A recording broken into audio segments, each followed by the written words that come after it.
Official reports from that winter mentioned unusually deep drifts along the service road that wrapped around the north edge of town. They described how plows struggled to keep the narrow lane open while wind filled every cut in the snow with fresh powder. Those same reports briefly noted a minor incident involving a maintenance worker who left his vehicle during a shift, then returned shaken and unwilling to finish the route. Before we begin, tell me, where are you listening from and what time is it there? The worker was named Darren Cole, 36, employed by the Municipal Works Department for nearly a decade. He was known as steady and practical, the type of person who did not exaggerate storms or complain about long hours.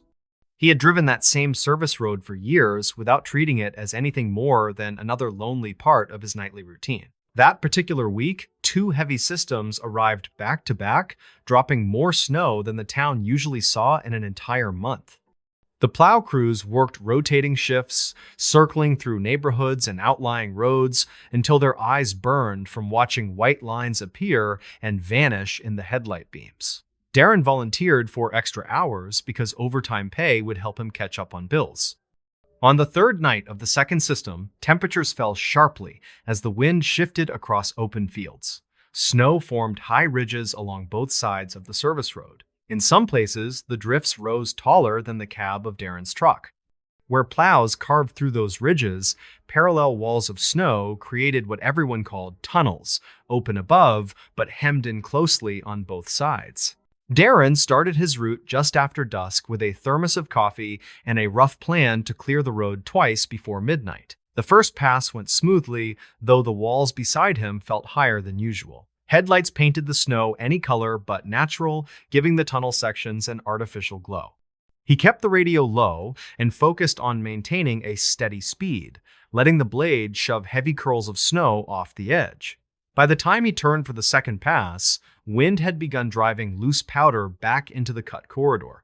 The road looked narrower than it should, a pale stripe between towering banks that leaned inward in some sections. He drove slower, mindful of the blind corners and the fact that emergency support would take longer to reach this stretch if anything went wrong. Near the midpoint of the route, the road dipped slightly toward a shallow drainage line. Snow always drifted deeper there. Tonight, the plow headlights revealed a section where the walls had doubled in height, forming something closer to a full snow tunnel than an ordinary cut. The banks on both sides curved overhead, nearly touching in the center, leaving only a narrow open seam to the sky. Darren felt his shoulders tighten as he approached. He radioed a quick update to dispatch, more out of habit than concern, mentioning that the drifts near Marker 7 were higher than usual. Static crackled for a moment, then the dispatcher answered with a bored acknowledgement. No warnings, no extra advice, just routine confirmation that someone heard his voice. He eased the heavy truck into the tunnel, watching the walls squeeze closer in his side mirrors.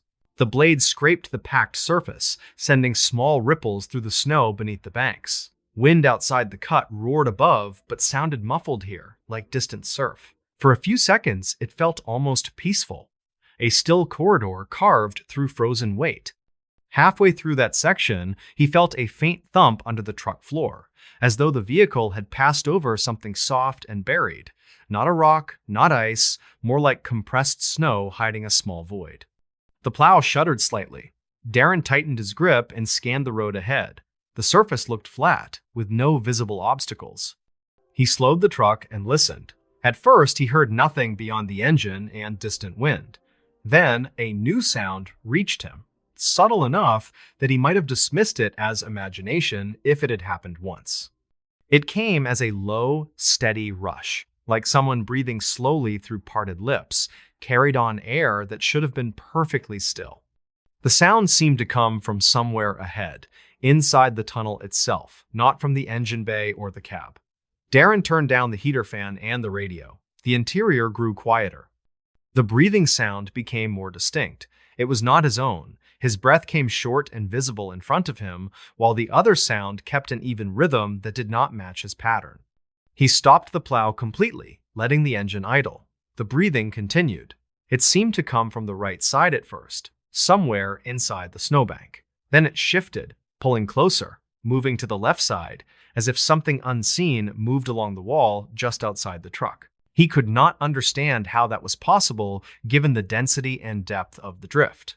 He raised the plow blade, shifted into neutral, and cracked his window slightly despite the bitter air. A blade of cold cut across his face. The wind above the tunnel howled, but inside the cut, the air lay nearly still. The breathing sound slipped through that stillness more clearly now, slow and deliberate, echoing faintly between the high walls around him. It sounded like a person crouched only a few feet away, drawing each breath with careful control, neither struggling nor relaxed. Each inhale carried a faint rasp, like air moving past dry throat tissue. Each exhale emerged steady and measured. Darren felt the hair on his neck rise. The tunnel ahead looked empty in his headlights. The walls were smooth except for the layered cuts from earlier passes. He called dispatch again, voiced lower than before, and mentioned that he might have an obstruction in the tunnel near marker 7. He did not say breathing. Something in him worried about how that would sound over the radio in a storm. The dispatcher asked whether he needed additional units or tow assistance. Darren hesitated, then said he would step out and check the tunnel on foot first. He killed the plow lights to let his eyes adjust, leaving only the parking lamps on. The tunnel dimmed, losing its harsh edges. The breathing paused, then resumed, now sounding closer to the left front of the truck. He opened the door, the hinges groaning softly, and climbed down into snow piled nearly to his knees. The cold slammed into him, biting through insulated clothing.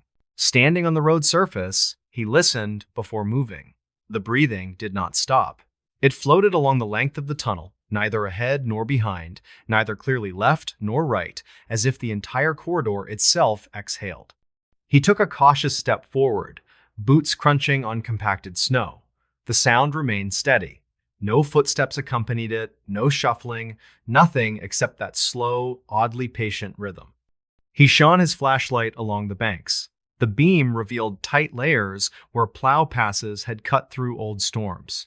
The wall on his right rose above his head in solid white mass. No holes open there, no caves or hollow pockets large enough to hide a person. He crossed to the left side and pressed his gloved hand against the surface. It felt firm and very cold, with no give.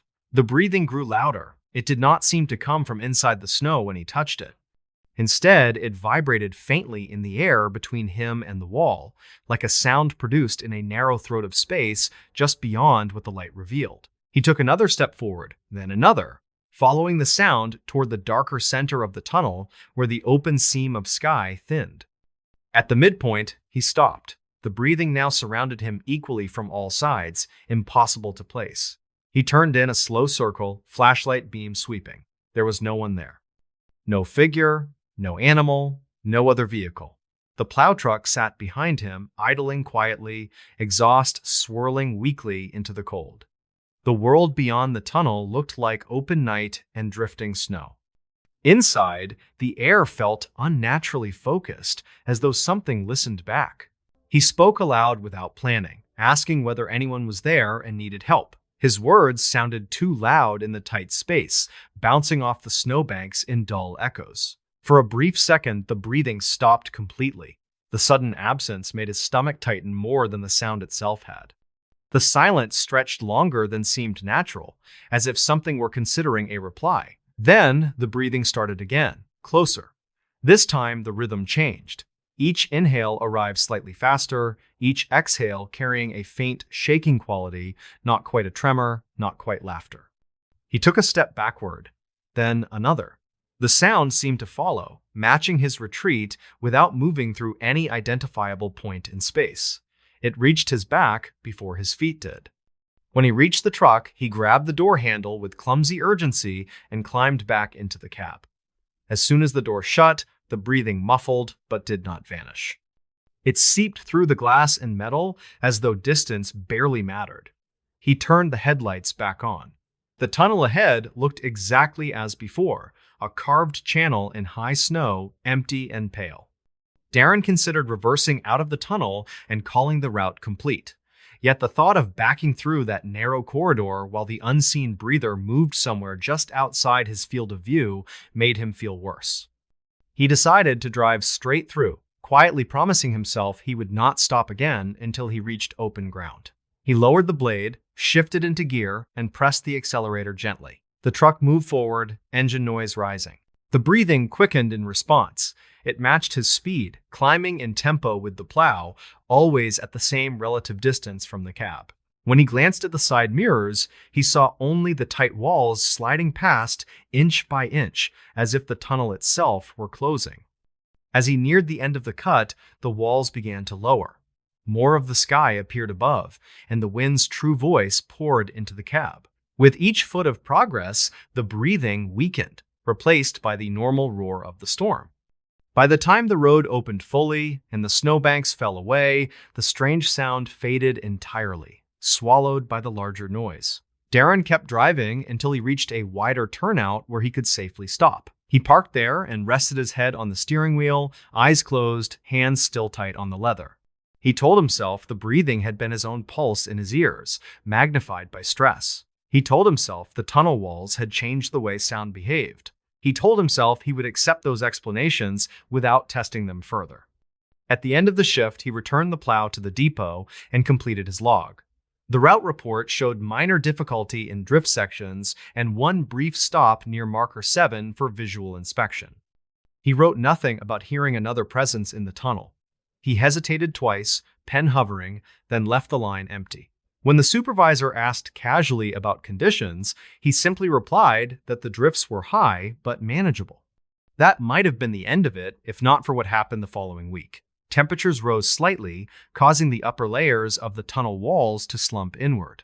Another driver, a younger worker named Ellis, took the same route during an afternoon shift. Transit cameras mounted on the plow recorded the roadway for routine review, capturing sections of the tunnel as he passed.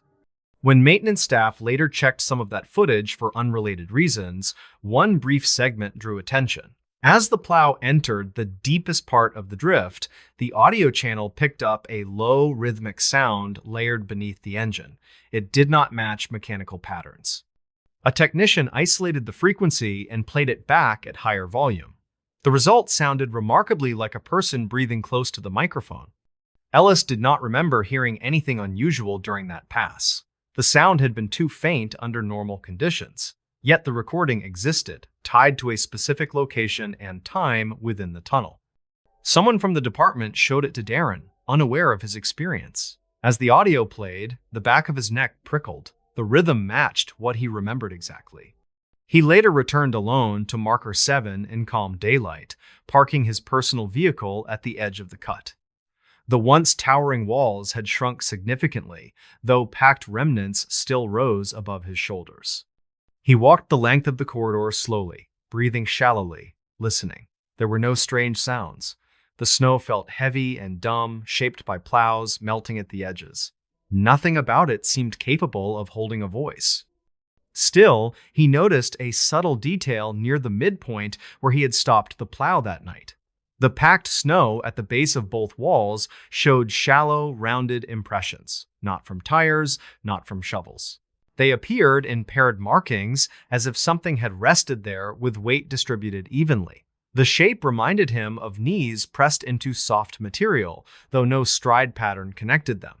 He took photographs with his phone and stood there longer than he wanted, hoping the tunnel would feel entirely ordinary again. It did not. The absence of sound in that section never felt like normal quiet. It felt like the air held its breath along with him, waiting for something to speak first. Officially, the department kept only the audio clip and a vague note about acoustic anomalies in deep drifts. They attributed the sound to wind harmonics moving through a narrow cut combined with microphone distortion. In meetings, nobody used the word breathing. Off the record, a few workers refused to drive that route during night shifts anymore, arranging schedule swaps whenever possible. Darren continued working for the department, but avoided that corridor through the rest of the winter, offering to take routes closer to town. He told people he was tired of the remote sections, that the longer drives wore on him. When he did have to pass marker 7 in daylight, he kept the cab sealed and the radio slightly louder than necessary. He never walked into another snow tunnel on foot. Whenever heavy storms built new corridors along the ridge, he watched them from the cab only, keeping his distance from their quiet centers. During calm nights at home, when wind slid along the eaves and through the narrow gap by his window frame, he sometimes caught a faint rhythm in the sound, slow and measured, like someone drawing breath just beyond sight. Each time he heard that subtle pattern, he reminded himself that snow and wind could play tricks on hearing, that tunnels altered acoustics in complex ways. Then he would turn on another source of noise and focus on anything else that did not involve confined white walls and unseen lungs. ChatGPT dapat membuat kesalahan, periksa info pent. In this news story, in the County Search and Rescue Office, there is a thin folder that looks almost empty among thicker reports about storms and falls. The label on the spine lists a January date and a short description, a single line about a lone hiker found disoriented near the frozen river. Someone later added a pencil note in the corner, only 2 words that are easy to miss among the stamps and signatures. The words say, "Strange Tracks." The hiker was named Emery Dole, 34 years old, who worked repairs for a small appliance shop in town.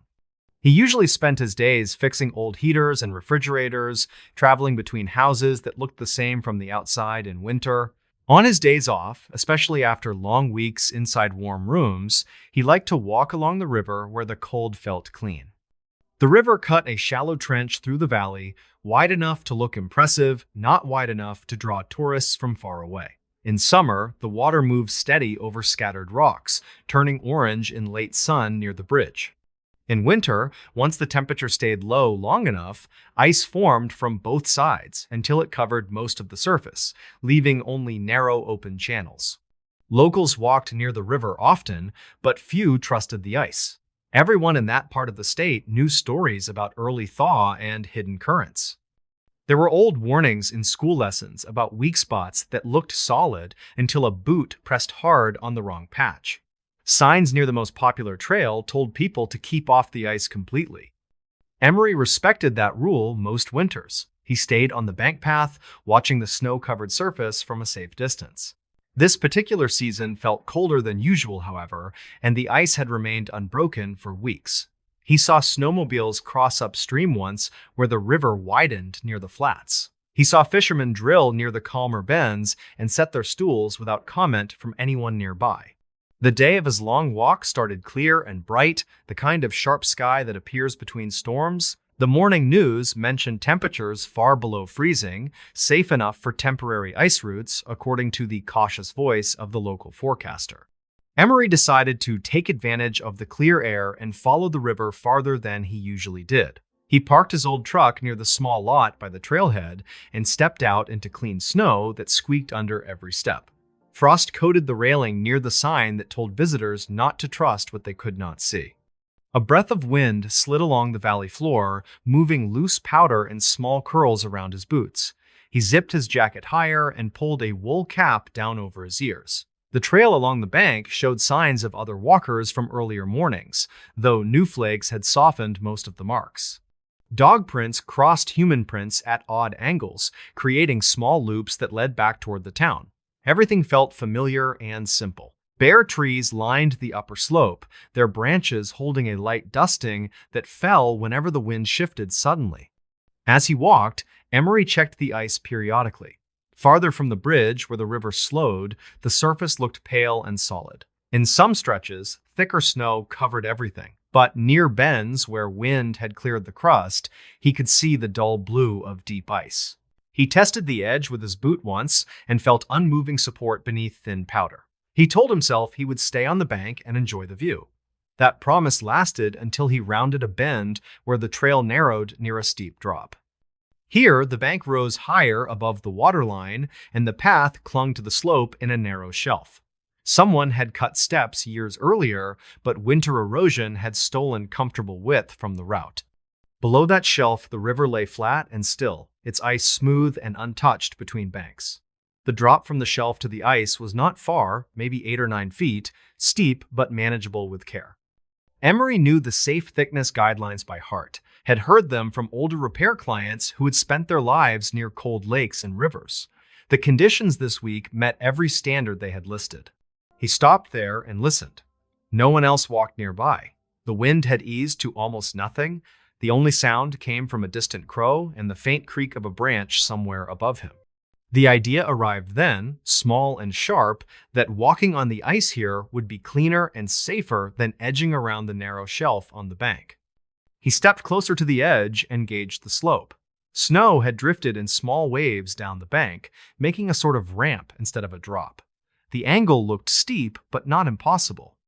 The ice below showed no dark patches, no thin lines, no open water. He thought of the snowmobiles upstream, of the fishermen sitting calmly on metal chairs, legs braced on holes they had drilled themselves. Then he saw the footprints. They crossed the ice ahead in a perfect line from one bank toward the other, starting near the place he watched and heading toward a stand of brush on the opposite side. They looked fresh, edges sharp. Each step pressed deep into the top layer of snow, spaced with the regular rhythm of a person who knew the route. The line started not far from where he stood, as if someone had climbed down earlier from the same shelf. Each print showed the outline of a boot with a simple tread. Not a heavy hiking boot, not a thick treaded work shoe. The pattern looked like a plain winter boot from any town store, narrow at the heel with a rounded front. There were no dragging marks, no signs of hesitation. Whoever had walked there moved with ordinary confidence. Emery scanned the opposite bank. He saw the brush cluster where the line seemed to lead, then the slope above it. No one moved along the trees there. No tracks climbed the far bank toward the line of taller trunks. The footprints ended at the brush and did not restart on the other side. It was as if the walker had stepped into the cluster and never left. Curiosity tugged stronger than caution then. The line of prints across the empty river felt like a sentence without a last word. He told himself someone could have stepped up between bushes, leaving no clear marks on the steeper rise. He told himself he only wanted to check the thickness, to satisfy the part of his mind that hated unanswered questions. He eased down the slope slowly, keeping one hand on exposed roots and the other stretched to balance. Snow slipped beneath him in short slides. At the bottom, he stepped carefully onto the ice, right foot first, then left, testing for any give. The surface felt solid, colder than the air above, a flat, heavy plain under thin powder. He stood there a moment longer, listening for any hollow sound, any crack forming from his added weight. Nothing answered, except his own breath and the tiny crunch of snow under his shifting boots. Straight ahead, the footprints waited, the first one only a few steps away.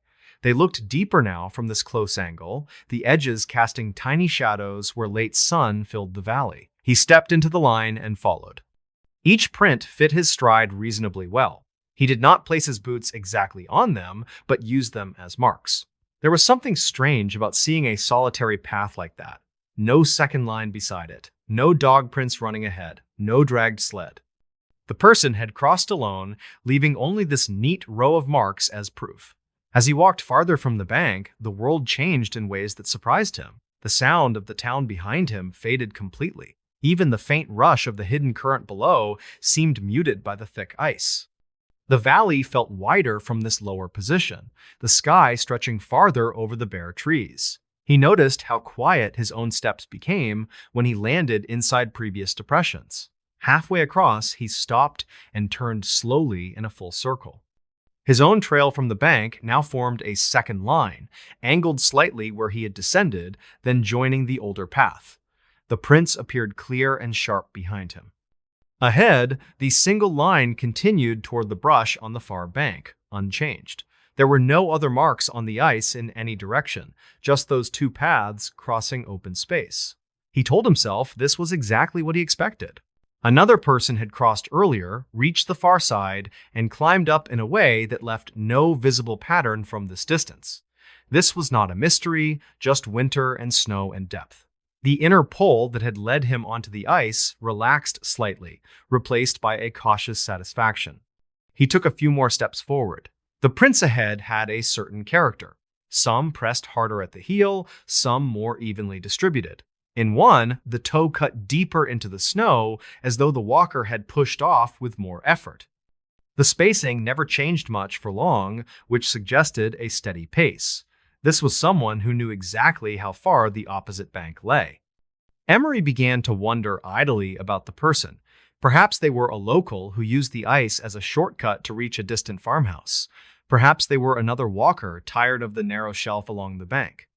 Maybe he would find faint traces of their climb on the far side. He imagined seeing a fading outline near the brush, the last sign before the slope. As he neared the center of the river, the ice beneath his boots felt thicker, the surface more rigid. He allowed himself to breathe easier and picked up his pace slightly. The footprints ahead continued with the same unbroken rhythm, leading him outward, the empty valley stretching in quiet arcs around him. Then something changed. It was not a sound at first, but a feeling. The hair at the back of his neck lifted, and the air seemed to thin above his shoulders. He felt suddenly aware of his spine, of the exposed space behind his coat, of the way sound might carry in the open without shelter from trees or banks. The feeling was not an obvious alarm, more like the sensation of someone reading over his shoulder. He stopped in mid-step and listened. There was nothing for a moment except the faint hiss of distant wind across bare branches and the low hum of blood in his ears. No crack from the ice, no call from the banks, no approaching engines. He stood there, 1 foot half forward, boot nose hovering over the next print, and tried to find a reason to move again. In that stillness, he became aware of his own footprints behind him in a new way. He knew exactly where they lay on the ice. He knew how far back the first one sat, close to the bank. The idea came uninvited, sharp and unwelcome, that if he turned now, he might see something different than simple tracks leading from the shore. He told himself this thought was foolish. Footprints did not change between glances. Snow did not rearrange itself so precisely. The mind made tricks out of empty space when given too much quiet. That was all. He forced himself to take 2 more steps forward, placing his boots firmly into the stranger's path, then stopped again. The feeling behind him grew heavier, more defined. It did not feel like wind. It did not feel like the vague unease of open space. It felt like the weight of eyes on his back, steady and focused, as though someone stood very still a short distance away. The urge to turn became almost physical, an itch under every layer of clothing. He turned. The movement came faster than he meant, almost a jerk. As he spun, his boots slipped slightly on packed snow, but the ice held. His eyes found the far bank first, then the line of trees. He completed the circle and looked along the path he had walked from the shore. His breath caught in his throat, leaving the next inhale thin and tight. The older footprints, the ones he had been following, did not begin near the bank as he remembered. They began almost directly behind him now. The line of deeper depressions curved away from his current position, crossing the ice in the opposite direction toward the shore that had once held their origin. They sat neatly between his own tracks. His own footprints still led from the bank to his present spot, a clear trail of boot shapes pressed into snow. But between every 2 of his prints, a second mark now rested, slightly deeper, slightly narrower, as if someone had stepped there afterward, matching his path under closer control. The original single line that had lured him onto the ice was gone. He stared, trying to find where his memory and the marks diverged. When he had first stepped down from the bank, there had been 1 set of tracks heading away, crossing the river. He had seen them clearly. He had stepped near them. Now there were 2 parallel lines behind him that looked like a staggered pattern of 2 people following the same course. The closer he studied them, the more he realized that the second set, the deeper ones, did not overlay his exactly. They adjusted slightly within each space, shifted half an inch to the side, as if the unseen walker had no interest in concealment. The arrangement read almost like someone walking at his heels, close enough to match his steps, but not close enough to bump him. Cold seeped through his clothes in a way that had nothing to do with air temperature. Emery turned slowly in another circle, scanning the empty ice around him. No person stood within sight.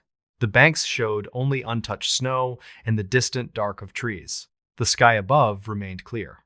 He was alone in the valley. He looked down again. The newer prints behind him were fresh, edges sharp, untouched by drift.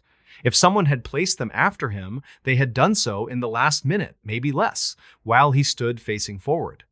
There were no prints leading toward him from the bank or from any other direction. only his original line with these impossibly neat additions. Panic nudged through his chest, quick rhythm pushing heat into his face. He considered running, then imagined the results of a fall on ice and stopped that thought. Instead, he forced himself to take one careful step back toward the bank, choosing to place his boot in his own earlier print. The move felt like stepping into a mold of his foot, a small comfort in an open system that had lost all sense. He took another step, then another, counting under his breath to anchor his mind. With each movement, he listened for sound behind him, for breath, for clothes, for anything that might belong to a person walking where footprints said a person should be. The only sound remained the faint grind of snow crystals under his soles. He did not look over his shoulder again until he had retraced 10 steps. When he finally turned, the pattern had changed once more. Now, the stranger's prints did not fill the spaces between his alone.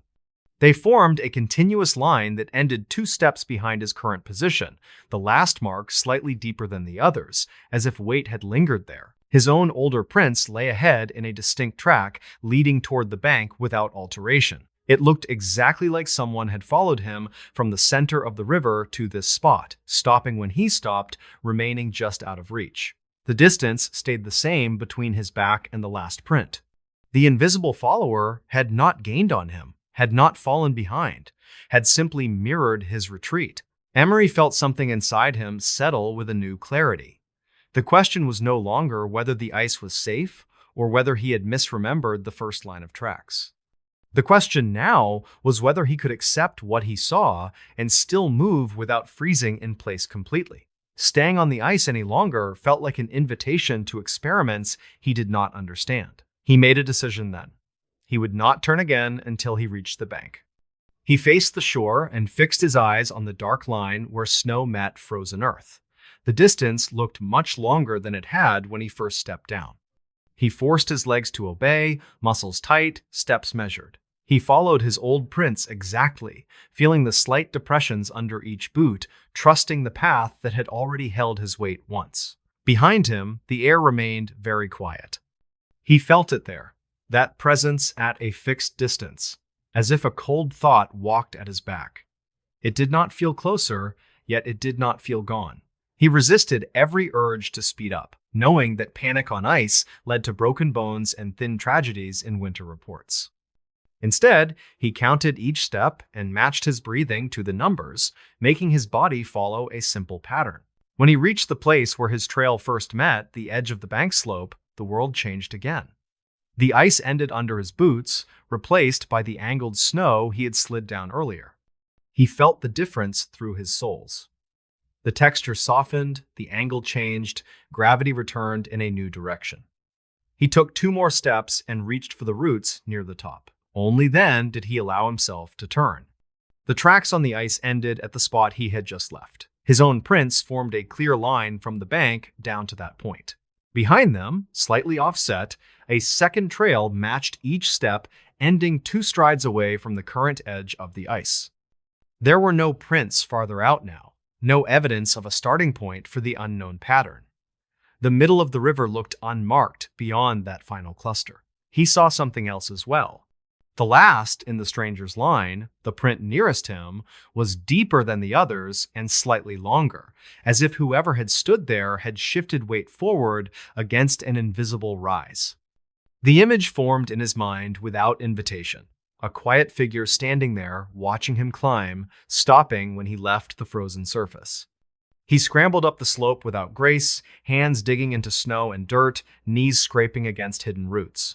At the top, he stumbled onto the bank path and did not stop until he reached the thicker trees beyond. Only then did he turn back one final time and look down at the river. From that higher angle, the tracks formed a pattern he would remember long after winter ended. 2 lines rose from the center of the ice to the place where he had left, never crossing, never separating by more than that fixed, unnerving distance. The path might have belonged to 2 people walking in single file, one never quite catching the other. Emery stood there, chest heaving, and tried to find any normal explanation. Wind might have carved odd shapes in snow. Drifts might have shifted, altering his memory. Light on flat surfaces might have fooled his eyes. He repeated these guesses in his head, one after another, but none sat comfortably. The prints had looked too sharp, the alignment had felt too deliberate. He turned away and followed the bank path back toward his truck. At the trailhead, he met a pair of older anglers hauling gear from their car. They greeted him with casual remarks about the good ice and asked how the river looked farther along. He opened his mouth to talk about safe thickness and quiet stretches, the language he usually used. Instead, he heard himself tell them clearly that the ice felt uncertain, that some sections should be avoided. They joked lightly at first, then noticed his expression and sobered. One of them said he had heard strange sounds there once, groaning under clear skies when temperature remained steady. The other mentioned seeing drifting shapes at dusk that never resolved into people or animals. They shrugged and promised to stay near the launch, not because of his story, but because caution fit their age. Later, at home, Emery tried writing down what happened. He drew the river, the banks, the lines of footprints. Twice he stopped, pen held above the page, because he realized his hand wanted to put the starting point for the stranger's prints behind him instead of near the bank. Some part of his mind insisted that the trail had never really begun anywhere he could see. When he finally filed a brief note with the search and rescue office, he left out details about felt presence and shifting origin points. He simply mentioned unusual footprints on the ice, a pattern that suggested a second person walking close behind without any visible entry track from the bank. The coordinator on duty raised an eyebrow, then added a page to a thin folder and marked the map with a small caution sign. As winter eased and the river ice broke in long, slow sheets, the tracks vanished. The water carried away every mark made that season. People returned to the bank path in lighter coats, their minds on spring rather than on the shapes pressed into snow months earlier. Emery still walks near the river, though he stays on the bank now even when the ice looks thick enough for trucks. When he sees a lone line of prints across any frozen surface, he treats it as a story that does not need his part. He lets unanswered questions remain where they are. Sometimes, when the path is empty and the wind falls completely still, he feels the old sensation again, that weight at his back, measured and patient. He turns quickly every time, eyes searching the path behind him. The snow there always shows only one trail, his own, unless he thinks too long about the spaces between each step. In this news story, the official police log described it as a welfare check that did not lead to any criminal finding, just an anxious homeowner and an unidentified visitor who left before officers arrived. The short entry did not mention the year on the name the visitor asked for or the way that name had already stood on a stone for more than 3 decades. The homeowner was named Rena Calder, 36, who worked as a clerk at the small county records office downtown. She lived alone in a narrow 2-story house on the edge of an older neighborhood where most families had stayed for generations. The house had belonged to her grandparents before passing through one relative after another until it reached her. Rena had grown up hearing stories about the place, stories about long summer evenings on the porch and heavy winters when snow pushed against the front door. When she moved in, she found boxes of old documents in the attic, deeds and letters, and brittle photographs that smelled like dust and slow time. Working in records, she felt oddly at home among them. The night everything happened began quietly enough.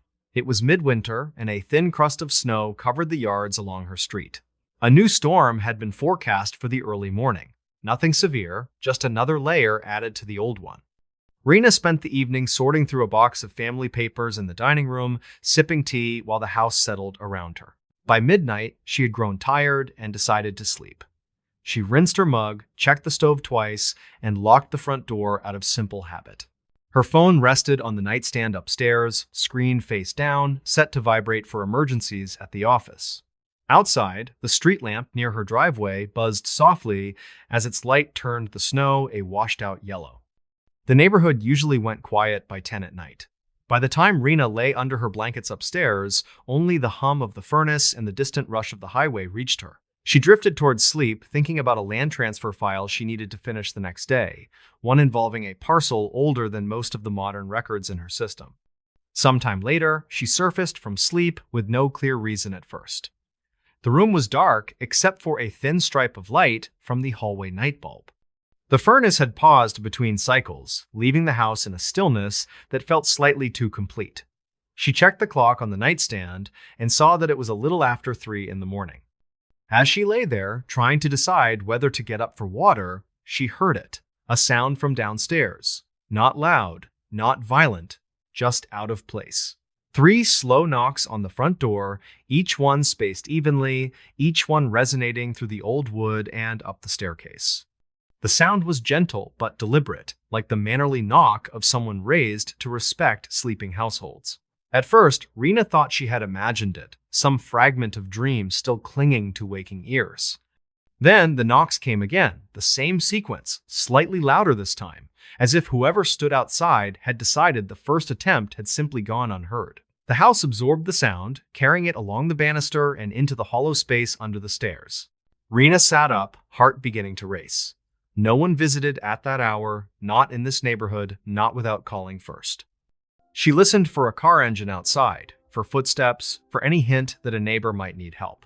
There was only the ticking of the hallway clock and the faint hiss of wind moving against the eaves. She considered ignoring the sound and waiting for whoever it was to leave.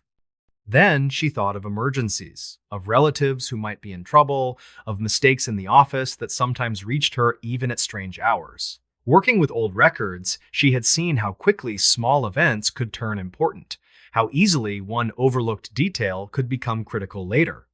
With that in mind, she slid out of bed and pulled on a sweater, her bare feet cold against the floor. The knocks came again as she stepped into the hallway, quieter now, almost apologetic. She moved down the stairs, each tread creaking in the familiar way. At the bottom, she paused and looked toward the frosted glass panel set into the upper half of the front door. Through the milky glass, she could make out a darker shape on the porch, tall and narrow, lit faintly by the street lamp at the edge of the yard. The outline suggested a person standing close to the door, facing it directly with that particular stillness that belonged to late-night visitors. The thought of opening the door without seeing the face made her stomach tighten.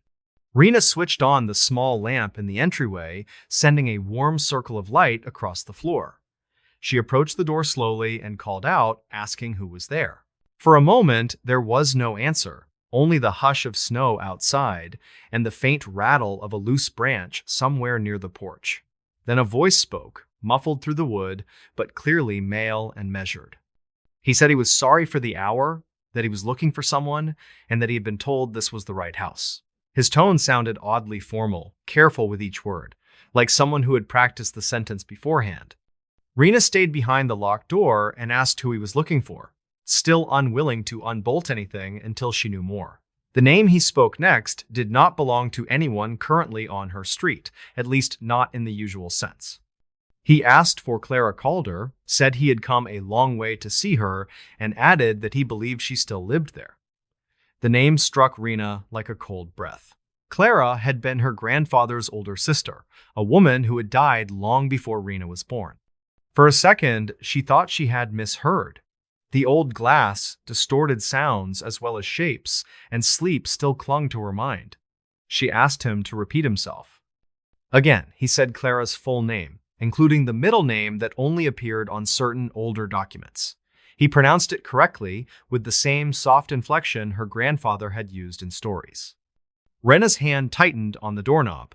Clara had lived in the house decades earlier, according to family records. She had died in late winter, during a year when snow lay deep along the sidewalks and funeral processions moved carefully between drifts.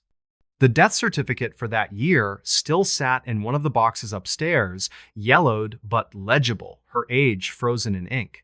She asked the visitor how he knew Clara, forcing the question past a throat that suddenly felt dry. There was a pause, longer than before, as if he needed to consider how to answer. When he did speak, he said he had worked with her long ago, that he had owed her a visit, and that circumstances had delayed him. His voice wavered slightly on the last words, then steadied. Rena felt a chill that had nothing to do with the house temperature.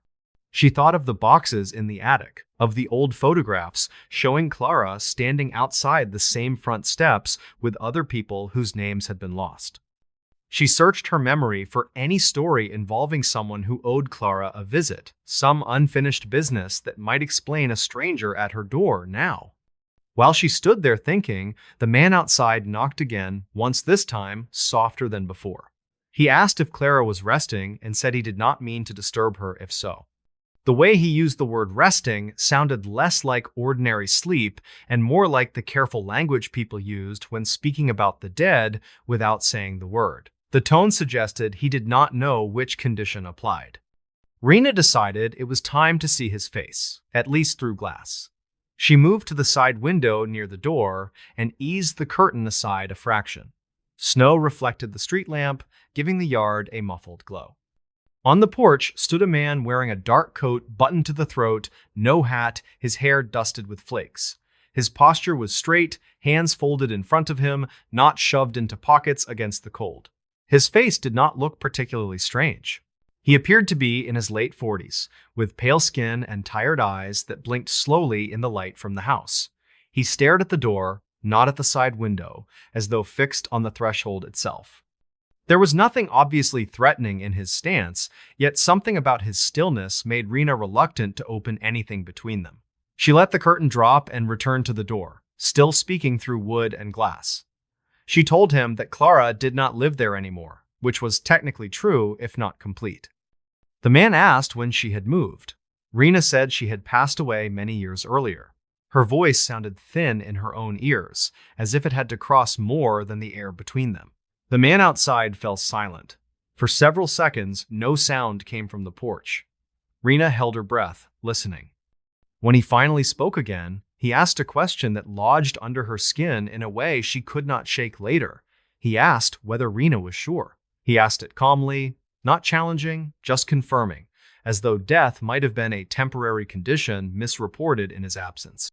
She told him she was very sure that Clara had died before she was born, and that her grave stood in the older part of the cemetery on the hill. She heard unsteady breath through the door, a soft intake, and then the faint scrape of his shoe on the porch boards. It sounded like someone adjusting weight in surprise, trying not to make more noise than necessary. He said he had thought the date could not be right, that he had expected some mistake, because the last time he had seen Clara, she had seemed very much alive. He did not mention when that last time had been. Rena, who handled dates every day at work, realized that for his statement, to be honest, he would have had to be older than he appeared. She asked him when he had last seen her, expecting the answer to reveal a misunderstanding. He grew quieter, then said he had seen Clara in a winter very much like this one, with the same kind of snow along the sidewalks and the same light at the corner of the street. His tone suggested he spoke of something recent, not an event buried in distant decades. At that point, Rena's practical mind rebelled. She told him clearly that Clara had died in a specific year, naming it, and that the family records at the county office confirmed it. She said she could show him the copy if he returned during normal hours.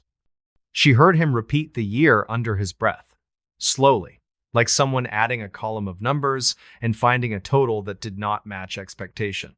He then asked for Rena's full name, politely, and when she gave it, he repeated her surname with a familiarity that made her wonder how far his knowledge reached. He asked if she had ever handled property records for this house, which of course she had. She explained that the house had remained in the same family for a long time, passing from one Calder name to another. He said quietly that meant she had likely seen Clara's signature somewhere tucked among the forms. Rena pictured the old deeds upstairs, the earlier hand signing in dark ink, the loops and lines of someone who had learned to write at a different time. She thought of the way her own name now sat beneath those, another link in a chain that stretched back farther than she had considered before. The man on the porch shifted again, the boards creaking lightly. He thanked her for the information and said he was sorry to have disturbed her rest. His politeness felt genuine, yet edged by something else. Perhaps disappointment, perhaps confusion. Rena assumed he would leave at that point. Instead, after a brief pause, he asked if he might ask one more question. She hesitated, then agreed, because refusing a question while a stranger stood outside in the cold seemed harsher than she felt. He asked whether Clara had died in the house or elsewhere. The specificity of that question sent another chill through her. She thought of the death certificate again, of the line listing place of death. She told him it had been the house, according to the form, peacefully, with family present. He exhaled audibly, the sound carrying a complicated mixture of relief and grief. He said that meant she had not been alone, which had been his fear. Then, very softly, he said he was sorry for being late. The words hung there between door and porch, between past and present, heavier than any apology for a simple social delay. Rena did not know how to respond to that. She suggested, cautiously, that if he had known her, he might consider visiting the grave instead, and perhaps leaving something there. The suggestion felt odd even as she made it, like advice given in reverse. He seemed to consider it, then said he would try to find the place when the roads allowed. After that, he grew quieter. He thanked her again for answering, wished her a good night, and hoped the storm would not cause trouble with the pipes. The specificity of that last comment, the mention of pipes, made her glance toward the kitchen where an old radiator clanked sometimes in very cold weather. It sounded like something a former resident might recall. She heard his footsteps move away from the door, slow and measured, crunching through the thin snow on the porch, then along the walk. She moved back to the side window and lifted the curtain a second time, expecting to watch him cross under the street lamp toward a parked car. The yard lay empty. The street lamp cast its pale circle on undisturbed snow. No footprints marked the walkway where she had just heard steps. She stood there for a long moment, brain racing to find plausible solutions. Perhaps she had misaligned the sound and the sight. Perhaps he had already left the edge of her view. She went to the front door, keeping the chain latched, and opened it just enough to feel cold air rush in. The porch showed one set of prints near the top step, leading toward the door, but none leading away. The snow on the walkway ahead retained no sign of anyone having crossed between the porch and the street. The surface was smooth except for an earlier line from her own mail retrieval before bed. She closed the door, heart pounding, and locked everything again with hands that shook more than they should have. Upstairs, the clock ticked toward 3:30 in the morning. Rena did not sleep again that night. She made tea and sat at the dining table, the box of old papers still open from earlier. When dawn finally lightened the window, she brought down the folder containing Clara's records. She found the death certificate, traced the lines noting place and date, then looked at an older letter from a man whose name she did not recognize. The letter, written in neat, careful script, mentioned a delay in travel, some unspecified trouble in another town, and an apology for missing a planned visit during a hard winter. It addressed Clara directly and promised that as soon as conditions improved, the writer would come and see her at the house. The date at the top of the page matched the year and season of her passing. The signature at the bottom matched the surname the stranger had given at the door when she asked gently who was calling for Clara. The first name was smudged, yet the letters she could see aligned with the syllables he had spoken through the wood. The ink had faded, but the intent remained clear, preserved in the curl of each line. Later that day, still unsettled, Rena called the non-emergency number and reported the nighttime visitor. She described the conversation in practical terms, focusing on the fact that a stranger knew an old family name and asked questions about a woman long dead. The responding officer took notes, promised a patrol car would pass the area more often, and suggested it might be someone with confused memory. When he filed the brief log entry, he mentioned only that a homeowner had reported unknown person at the door in early hours, no forced entry, no threats, no grounds for further action. There was no place on the form to note the missing footprints or the matched handwriting on a letter older than the officer's own career. In the weeks that followed, the storm faded and routines returned. Rena continued working with land records and old files, but she found herself glancing more often at names and dates, noticing how many promises had been delayed or broken across winters. She visited the cemetery once with fresh flowers and a copy of the letter folded in her coat pocket. She stood by Clara's stone, reading the carved years, and placed the flowers carefully where snow had begun to recede. She did not speak aloud, unsure whom she would be addressing if she did. On the way back to her car, she looked once toward the hill where the older plots faced the town, imagining figures walking paths long after visiting hours ended. At the house, she began keeping a notebook near the door, a habit drawn from her office work. In it, she wrote the time of the knock, the details of the conversation, and the lack of tracks where tracks should have been. She wrote down the way the stranger had said he was late, the way he had asked if Clara had died alone, the way he had asked if Rena was sure. Since that night, whenever she wakes unexpectedly around 3 in the morning, she lies very still and listens for sound from the front steps. Most of the time, there is nothing beyond the ordinary creaks of an old house in winter. On rare nights, when the wind dies completely and the street lamp hums with a slightly different tone, she thinks she hears a faint, polite knock, once far away, where the past and present share a thin wall. In this new story, the official incident report from that winter described a stranded vehicle, whiteout conditions, and 3 adults found walking toward the wrong direction. The deputy wrote that they were mildly hypothermic, disoriented yet responsive, and that all 3 insisted they had seen a light ahead. In the space on the form reserved for additional observations, he added a short note stating that no building stood within sight of that road. What he did not include was the way all 3 described the same detail: a single square window glowing inside the storm.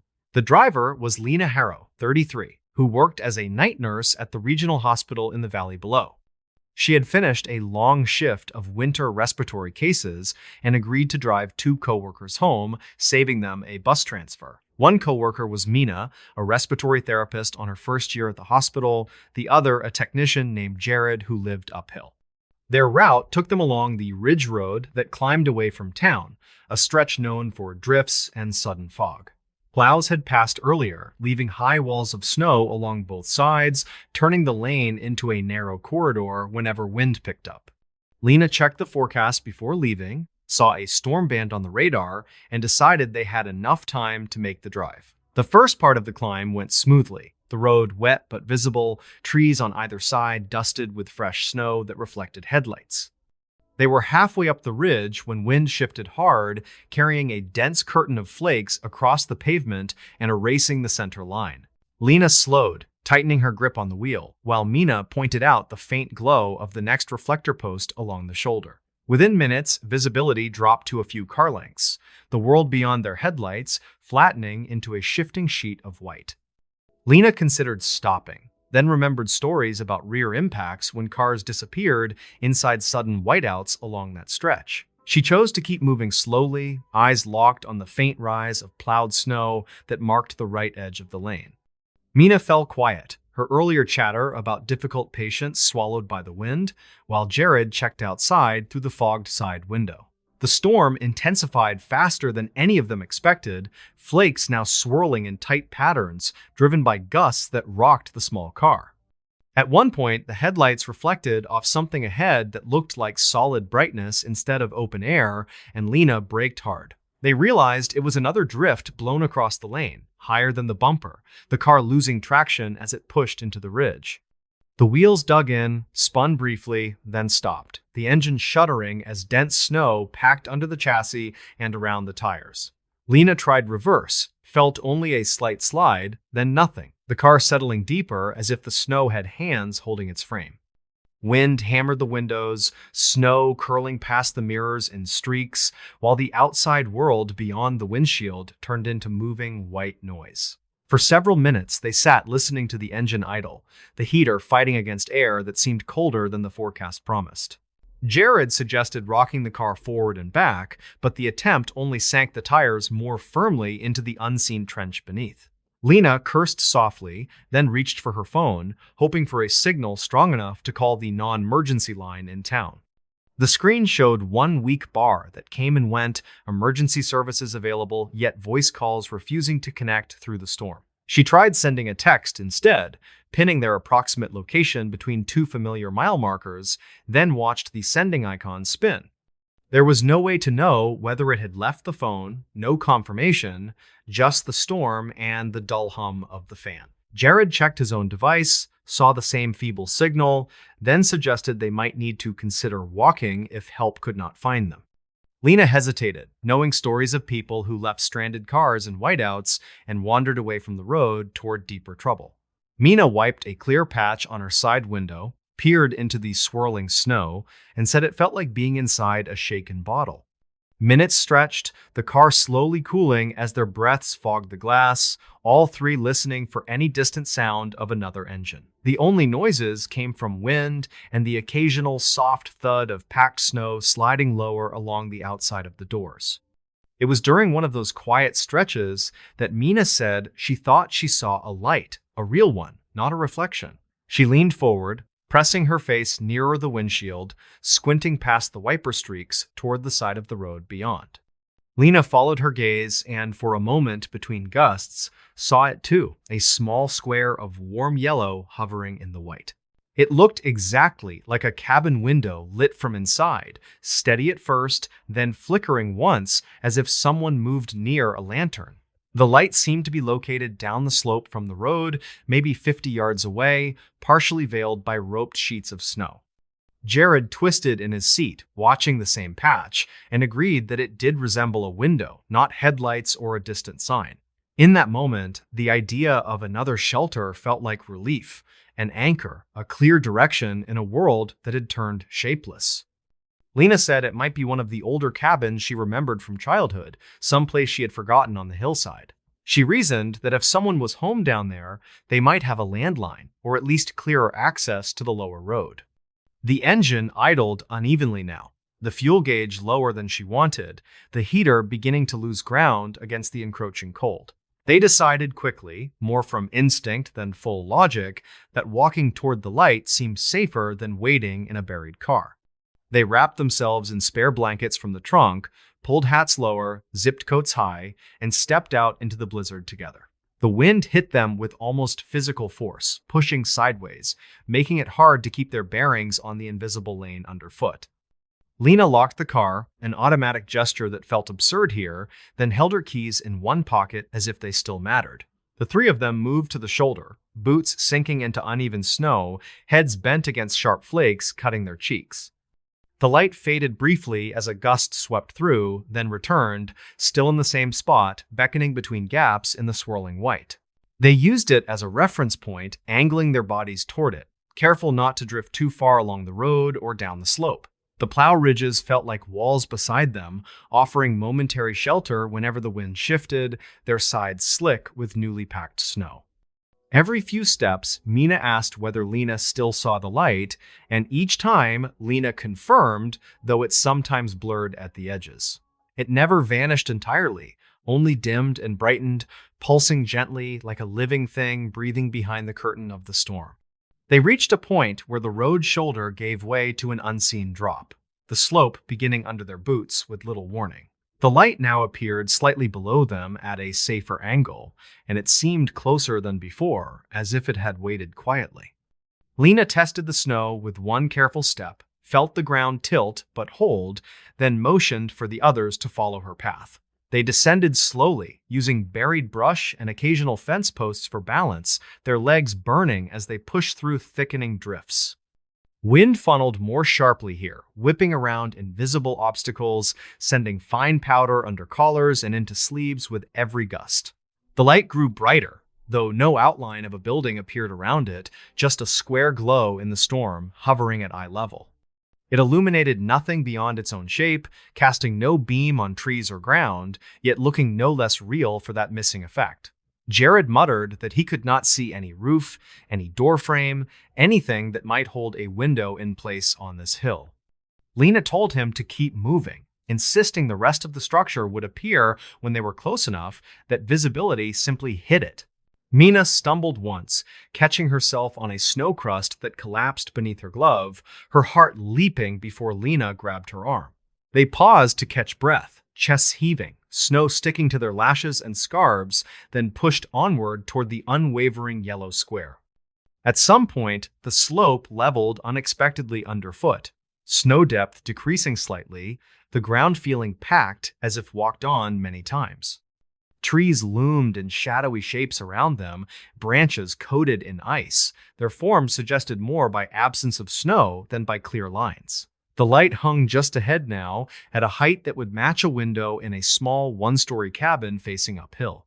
Yet there was still no visible wall around it, no siding, no corner, only the rectangle of glow floating against darkness and snow. Lena raised one gloved hand, expecting to touch glass or frame when she reached the last few steps that separated them from the light. Her fingers met nothing, slicing through cold air that felt slightly warmer with a faint, dry sting that made her eyes water. The light did not shift when her hand passed where a wall should have been, remaining where it was, unaffected by her approach. Mina reached out too, more cautiously, moving her hand around the edges, searching for some physical surface that might be simply invisible. Her hand traced a rectangle of air, finding no wood grain, no metal edge, no glass, only a sensation of static across her skin. Jared circled to one side, squinting, trying to see if the light had any depth, any hint of a lamp behind a transparent pane. He reported that from the side it looked flat, like a picture hanging in the air, always facing them regardless of their angle. The three stood very close now, close enough that if this had been a real cabin window, they could have peered through easily. Instead, when they leaned in, they saw only brightness, not blinding, just a steady, warm tone that revealed no interior, no silhouettes. The snow around them quieted slightly, as if the immediate air within a few steps of the light had grown thicker, muffling outside sound. For several seconds, none of them spoke, their breaths visible, mixing with the faint steadiness of the rectangular glow suspended between trees. Then, Lena heard something beneath the quiet, a muffled resonance, almost like the sound of voices leaking through thick walls in an old house. It reminded her of working night shifts near closed rooms, hearing someone talking behind a door without catching words, only cadence and rhythm. She asked the others if they heard anything, and Mina nodded quickly, saying it sounded like people speaking very softly in another room. Jared closed his eyes and listened harder, brow furrowed, then said he thought it sounded more like a radio, low and slightly distorted. All three edged closer again, driven by equal parts fear and curiosity, hoping for any clear phrase that might prove this belonged to people. Instead, the hum of not quite words grew stronger, yet never resolved into language, circling around sense without touching it directly. Lena felt a sudden unease, deeper than cold and exhaustion, the feeling of being noticed by something that had not noticed them before. As that thought formed, the light flickered, once sharply, then steadied, the brightness dipping briefly as though a hand moved before it. The murmur of almost voices stopped dead, leaving an emptiness so abrupt that she felt pressure in her ears, like a sucked-in breath. Then, from somewhere behind them, rather than ahead, came a new sound that made all three turn at once, hearts stumbling in their chests. It was a horn, short and familiar, the clipped pattern of a vehicle alert used by local deputies when approaching stranded motorists. Up the slope, through thinning snow, headlights cut across the whiteness not from where they had come, but from another angle along the road. The beam swept across the hillside, catching trees and drift edges, briefly illuminating the three of them standing in an open patch. Lena turned back toward the light, intending to point it out, to signal the deputy that help was already waiting down here. The glowing square had vanished completely, leaving only dark trunks and snow, no trace of yellow, no lingering afterimage in the storm. In its place lay unbroken snow, shallow but undisturbed, no sign that anyone had ever built anything on that small level patch. They climbed toward the approaching vehicle, legs shaking now from more than effort, while the deputy rolled down his window and shouted. He asked what they were doing off the road, why they had left the car, which he had found half buried in a drift. Lena could only point back toward the darkness they had left, words tangled, breath puffing as she tried to explain about the cabin. The deputy swung his beam across the slope, eyes narrowed, seeing nothing but snow and trees, no tracks beyond the ones they had made. He herded them toward his truck, bundled them inside, and radioed the tow service, all while stealing glances toward the hillside. Later, at the station, when they had warmed enough to speak without shaking, all three told the same story in separate rooms. They described the light unequivocally as a cabin window, its shape, its height, its steady flicker, and the feeling of warmth near it. They also all agreed on one final detail. though it never made sense on paper, the sense that the light had been waiting. The deputy drove back up the ridge road next day with another officer, standing where they said the light had floated in the storm. In daylight, the slope showed no signs of construction, no old foundation stones, no cut ground, only natural curves under trees and snow. County records confirmed that no cabin had ever been permitted on that section, not in recent years, not in any of the older maps. People in town later suggested common explanations: a distant porch filtered strangely through snow, a reflection from a plow, tricks of tired eyes. Lena accepted those ideas in conversation, nodding, letting the talk move on, yet none of them matched what she remembered from that night. In her memory, the light remains square and steady, hovering at the right height, bright enough to guide, close enough to touch. She remembers reaching for a solid wall that was not there, feeling the air hum under her glove, sensing something on the other side. Since then, whenever heavy snow begins to fall and the ridge road turns into a corridor of whirling white, she avoids that stretch. If she must drive it, she keeps her eyes fixed on the lines the plow left, refusing to search the darkness beyond for another window. In this new story, the sound jolted Mara awake on the sagging couch, where she had fallen asleep watching weather updates and half listening to wind. Her neck ached from the way she had curled against the armrest, and for a second she thought the ringing was the television. Then she realized the screen glowed black and silent. The cords of fairy lights along the curtain were off, and only her phone sounded. It lay on the coffee table beside an empty mug, vibrating toward the edge with each sharp burst of the ringtone she almost never changed. Mara reached over with stiff fingers and flipped it toward her, blinking away sleep as the caller identification glowed against the dim room. The name on the screen hit her so hard she felt the air leave her chest before any rational thought could form.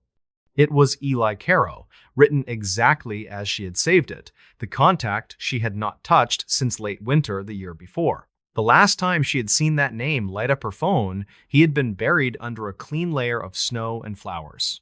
Her first thought now was that the phone must be wrong, some software glitch or stray data resurrecting old calls from the log. Yet the green button brightened with each ring, and next to the name sat a number she knew better than her own.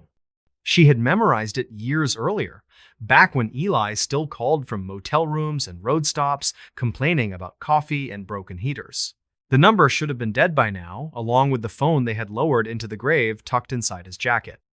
That part had been her idea, a foolish kind of comfort, giving him the device he had carried everywhere during long winters on the road. She had watched the casket descend, knowing the phone inside would never light again, the battery fading into cold nothing under frozen earth. Now it lit her screen, insisting on presence, each ring stretching longer than it should, as though waiting for her to finally answer. Mara did not move at first, her hand hovering above the table, body tense under the thin blanket still wrapped around her legs. Outside, wind pressed snow against the window in soft thuds, and somewhere nearby a plow bladed past, its orange beacon leaking faintly inside. The phone kept ringing, the sound too bright for the dark room, until the familiarity of the name finally pulled her thumb forward. She did not remember deciding to answer, only the sudden quiet click as the ringing cut off and the line connected. For one suspended moment, she heard nothing. Only the faint background hush that meant a call had gone through. She expected to hear the automated carrier message telling her the number was not in service, some mechanical voice explaining a technical impossibility. Instead, she heard breathing in her ear, soft and steady, as if someone sat close enough to fog a window between them. It was not the fast, anxious rhythm she had grown used to in the hospital, not the irregular pattern of a machine. The breaths came slow and even, drawing in slightly longer than they left, with a faint hitch on every third exhale. That hitch made her think of Eli instantly, because he had breathed like that after long drives, complaining about cold air hitting his lungs. Mara swallowed hard and forced herself to speak, though the word felt fragile when it left her mouth and crossed the distance. She said his name, very quietly, simply to test whether the sound would bounce back as an echo or vanish into the hiss. The breathing stopped for 2 heartbeats, and she realized she was holding her own breath, waiting for anything that might answer. Then the line crackled, a dry, weathered sound like two pieces of ice grinding past each other under the top layer of snow. A voice followed, rougher than memory, but familiar in its bones, as if dragged upward through something heavy before reaching her ear. He said her name the same way he always had during late calls, soft at the beginning, a little laugh pinned at the end. She shut her eyes as hard as she could, feeling tears press against her lids, every part of her insisting this was impossible. There had been the crash on the county road, the black ice, the twisted truck, the call from the deputy with the flat voice. There had been the viewing, the closed casket, the pastor saying words about rest and peace, breath misting over people in their winter coats. There had been dirt on her boots afterward, the cold numbness of returning to an apartment full of his scattered things and unreturned messages. No voice should cross from that distance to the small rectangle in her hand, yet it continued, her name repeated more clearly every time. She forced herself to breathe again and said his name one more time, louder now, feeling the room tilt with the effort. This time, he answered with a sentence she could not fully catch, as if part of the sound slid sideways through static before reaching her. She heard something like asking if she was cold, asking if she could hear him well enough, his consonants frayed at the edges. Mara sat forward on the couch, the blanket sliding from her knees, every muscle focused on the small device pressed to her ear. She asked where he was, which came out sounding like a plea, the question strangled by the knowledge that the answer could not exist. There was a long pause in which she heard only the breathing again, quieter now, like someone speaking through layers of cloth. Then he said something about snow and about being almost at her door, the words dragging as though weighted by distance.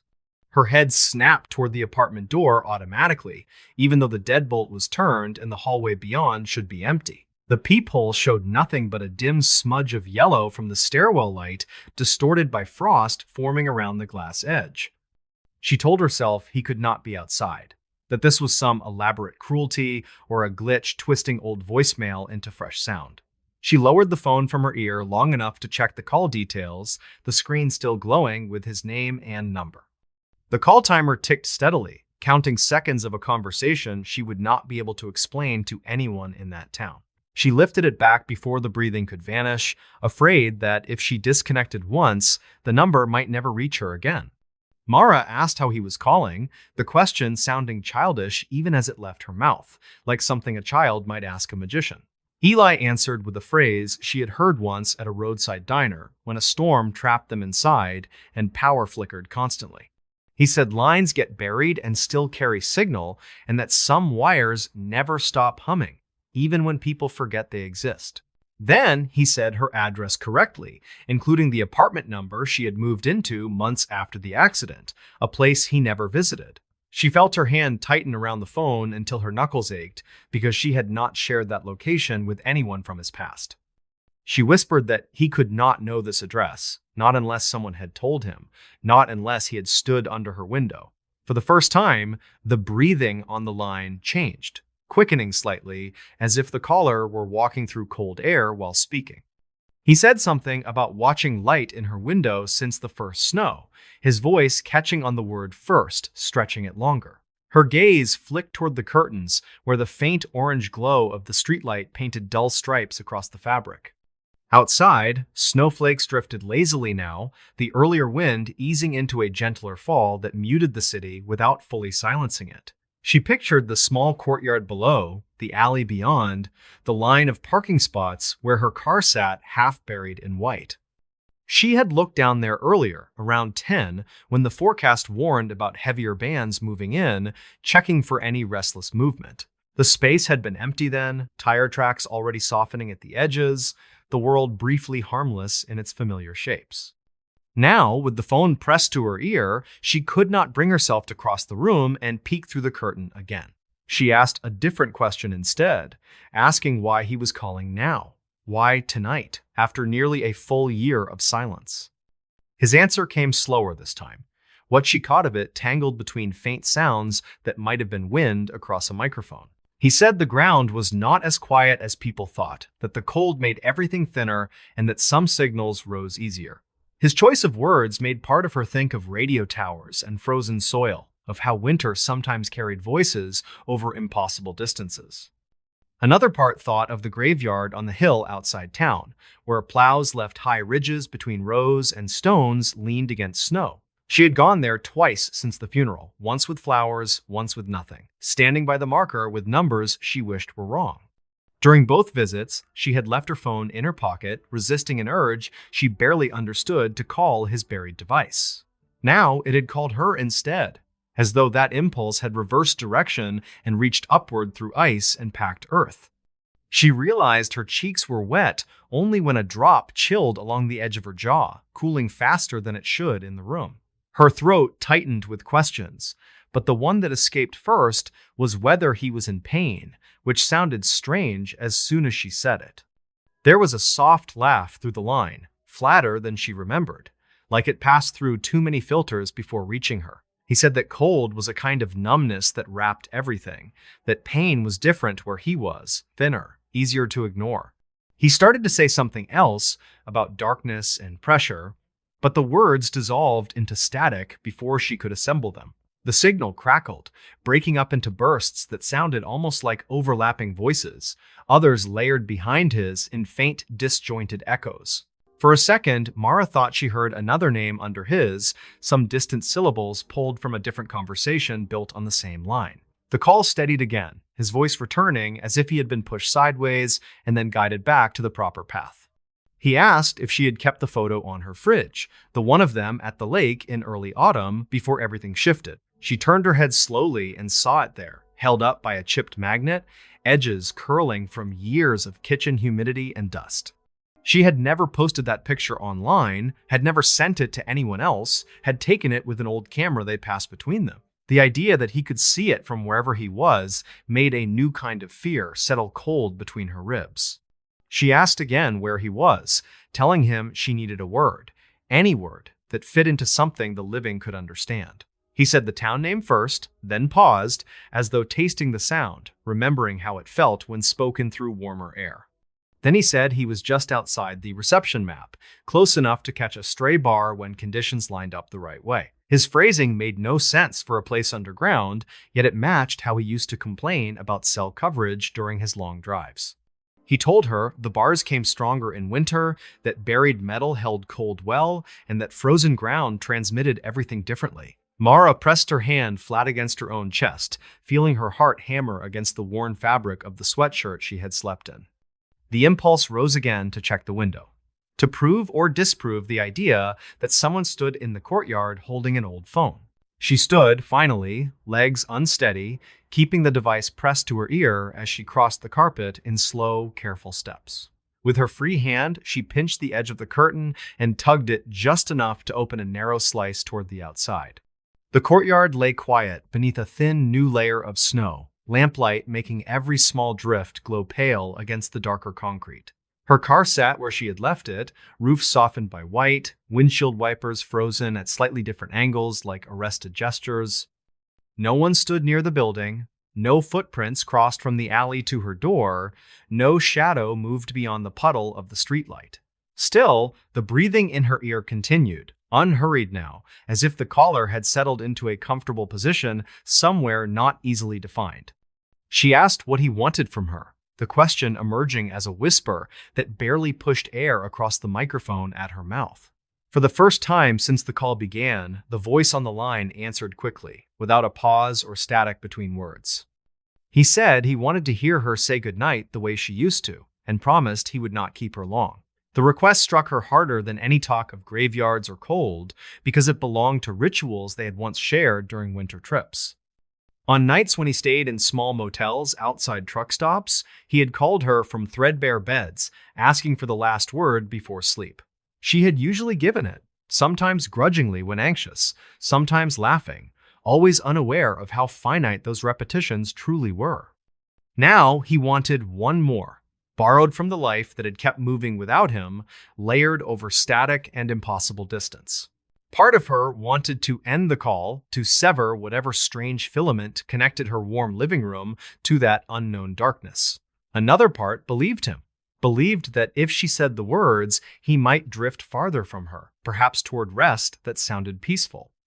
She steadied her voice and said goodnight, using his name at the end, shaping it carefully so no syllable could be mistaken.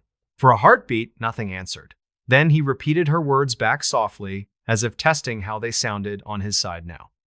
The breathing grew fainter, like someone walking away down a long hall, each step pulling the sound farther from the microphone.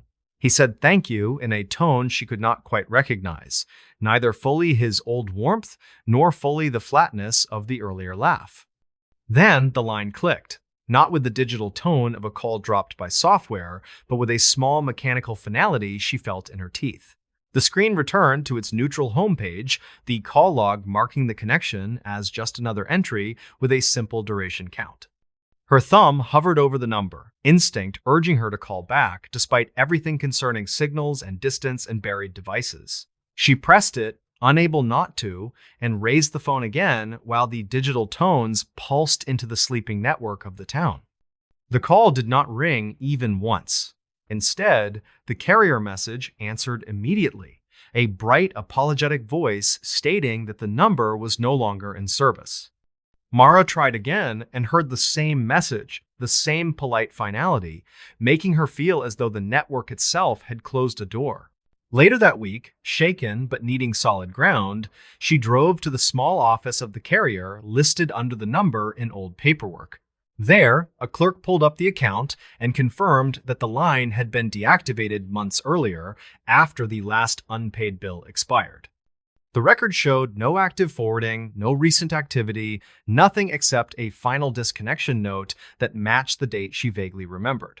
When she asked whether a deactivated number could place an outgoing call under strange conditions, the clerk smiled uncertainly and shook his head. He explained that once a number was fully released, it could not ring through like a normal line unless reassigned to a new customer. She asked whether anyone new had been assigned that same sequence yet, and he checked twice before confirming that it remained inactive in their system. Mara thanked him and left, her head buzzing with the bright shapes of office lighting and the flat certainty of the clerk's voice. She drove past the cemetery on her way home, unable to stop herself from glancing toward the hill where snow lay between crooked stones. The plow mounds along the entrance had hardened into dirty ridges, and the road beyond them curved out of sight behind bare trees. She did not turn in. Not that day. Not with the phone sitting heavy in her pocket like a small, unanswered question. At night, back on the couch, she scrolled through her call log until she reached the midnight entry, thumb resting on Eli's name. She listened to the faint hum in her apartment, the refrigerator cycling, the distant traffic, the wind moving softer now along the building. Then, without quite knowing why, she opened a new contact note and wrote the date of the call and one simple sentence beside his name.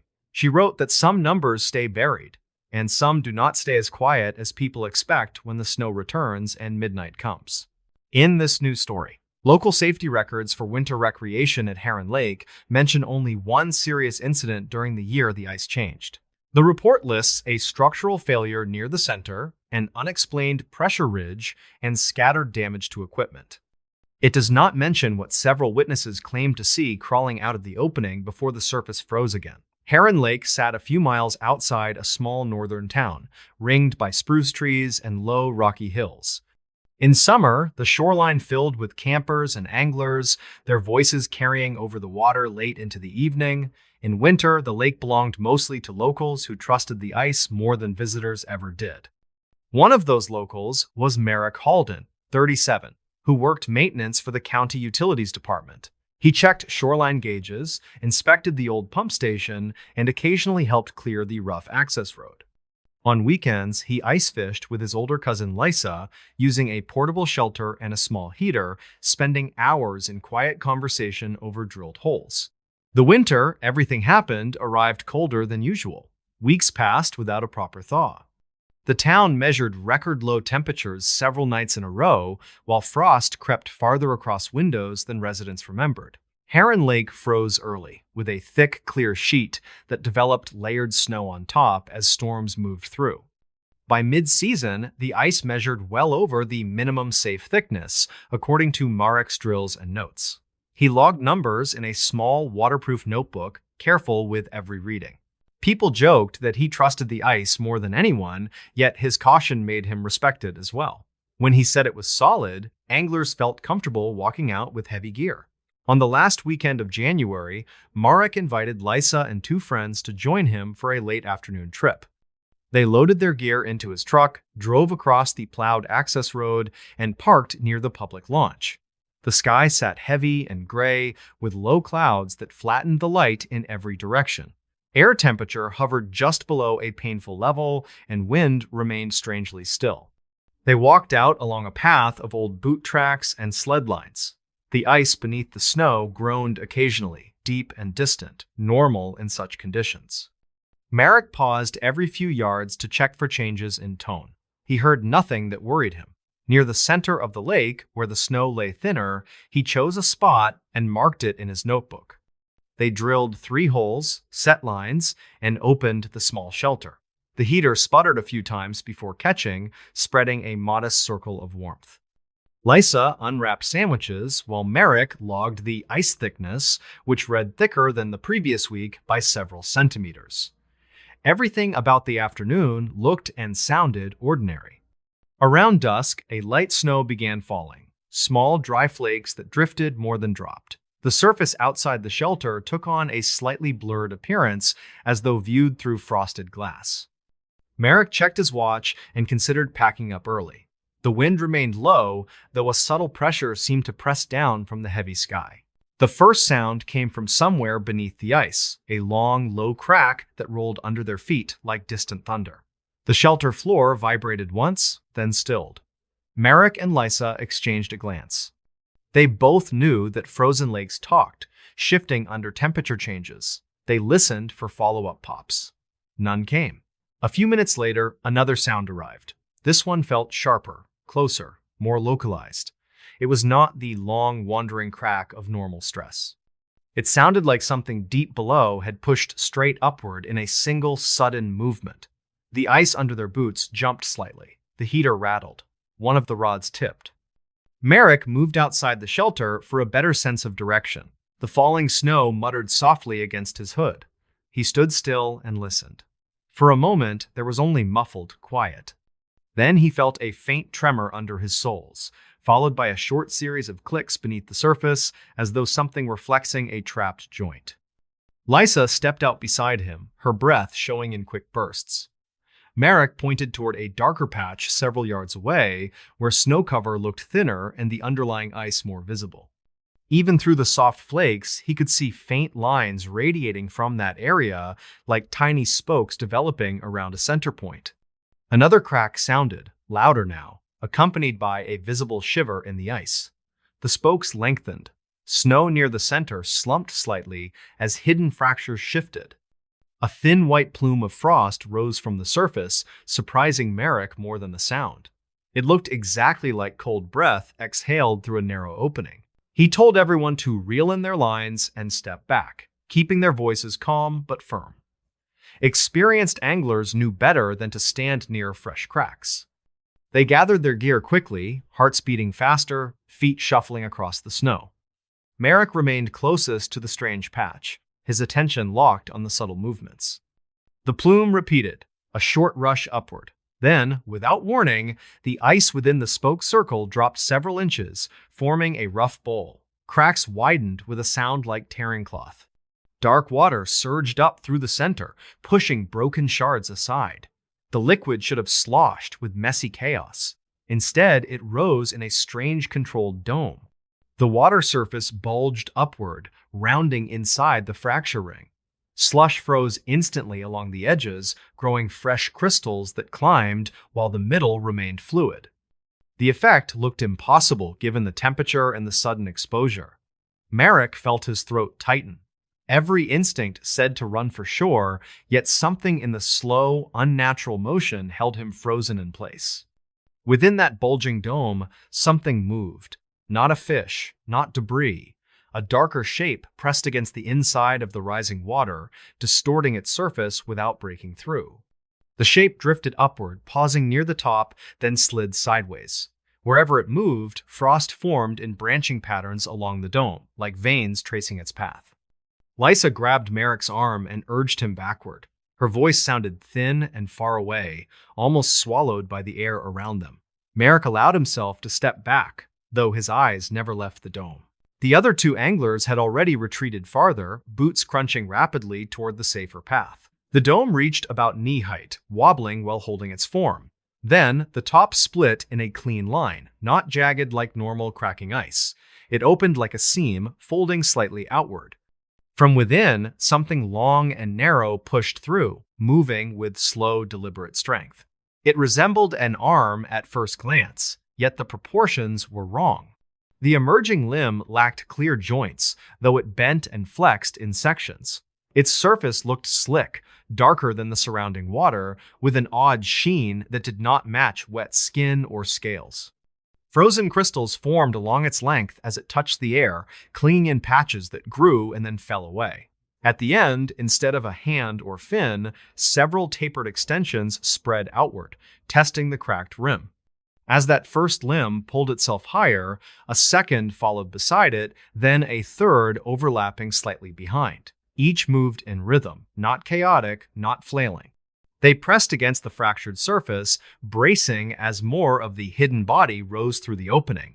The water around them remained oddly smooth, disturbed only where the limbs displaced it. Merrick finally found his voice and told everyone to keep moving, to head straight for shore without running. He had no idea why he added that last instruction. The words emerged automatically, as if something about the scene demanded quiet retreat rather than frantic escape. Lysa obeyed, though her eyes stayed locked on the opening for as long as possible. They moved slowly backward, breath loud inside their hoods. The thing continued to rise. A main mass followed the limbs, its outline vague, as though wrapped in a shroud of thickened water. No clear head or face appeared, yet a sense of direction radiated from it. The limbs felt around the cracked edges, gripping in ways that imprinted faint grooves into newly freezing ice. For a moment, the entire shape paused halfway out of the water, balanced on those extended supports. Snow landed on it and slid away rather than sticking. The air nearest the opening shimmered slightly, like heat mirage above pavement, completely wrong for the temperature around them. Merrick felt pressure in his ears, similar to what he experienced during elevation changes in mountain drives. Then, just as slowly as it had risen, the shape began to sink back down. The limbs withdrew piece by piece, movements reversing with unsettling precision. Each tapered extension released its hold, leaving narrow channels in the fresh frost. The main mass rolled downward, vanishing into the dark water. The dome collapsed inward without splashing, its surface smoothing over with unnatural speed. Within seconds, the opening filled with a slush that froze so quickly, Merrick could see the transition crawling across the surface. The spoke pattern remained faintly visible beneath the new ice like a ghost image. The air around them felt different, almost lighter, though no change in wind speed explained it. None of them spoke until they reached the more familiar section of the lake near the public launch. Even then, conversation came in short, broken phrases. One of the friends insisted they had seen some unknown trapped gas release that pushed water upward in a freak event. Lysa countered that gas did not crawl or probe with that many moving parts. Marek said nothing until they reached the truck. Once inside, with the heater running and their hands shaking, they decided to alert someone beyond their group. Marek called the county safety officer, a practical man named Daryl, who had grown up in the region. He reported an unusual ice failure near the center of Heron Lake, stressing the need for immediate closure signs. He did not attempt to describe the thing that had crawled partway out. The next morning, county personnel and one state specialist visited the site. They walked out cautiously with bright vests and marked poles, measuring and photographing. The weather had turned clearer, though the cold remained intense. Merrick joined them reluctantly, feeling both responsible and unwilling to face that spot again. When they reached the approximate location, the surface appeared stable, yet something about the ice texture looked wrong. The fracture ring remained visible, though filled in by a slightly different color of frozen material. The spokes had thickened overnight, turning into firm ridges radiating outward. In the center, a faint depression persisted, as if the ice had settled over an old pocket rather than rebuilding evenly. One of the specialists tapped the surface with a metal rod and listened. The sound that came back lacked the clean, solid ring of thick ice. It sounded hollow in the center with a strange, dampened echo. He ordered everyone to stay clear of that area until a more detailed assessment could be completed. Temporary warning markers went up around the site. Later analysis assigned the event to an unusual upwelling of supercooled water from a deeper layer, combined with accumulated gas pockets and stress fractures. The official language framed it as rare but natural. None of the formal writing mentioned limbs or crawling shapes. Merrick read the report twice and felt his jaw tighten more with each paragraph. Over the following weeks, other odd details emerged. One angler who fished near the safer edge of the lake reported that his sonar occasionally showed a dense moving mass passing beneath the ice, larger than any known fish group in the area. Another resident mentioned seeing a brief vertical plume near the center during a calm afternoon, like a breath surfacing through a closed mouth. As winter dragged toward late season, people visited Heron Lake less frequently. The county never fully closed it. Yet quiet warnings spread by word of mouth. Merrick continued his maintenance duties, though he avoided walking near the marked ring unless required. When he did, he kept his steps light and his eyes on the surrounding trees rather than the ice. The first meaningful thaw arrived in early spring, when daytime temperatures finally climbed above freezing. Meltwater pooled on top of the ice and drained through pressure cracks. The ridges along Heron Lake slumped. Flooded shorelines reflected gray clouds like broken mirrors. Officials planned the timeline for opening the launch to boats again, confident that the worst of winter had passed. During that period, one more incident occurred. A pair of teenagers walking along the shore in late afternoon reported seeing something unusual near the Central Depression. They described a patch of meltwater that remained completely still despite wind stirring every other puddle.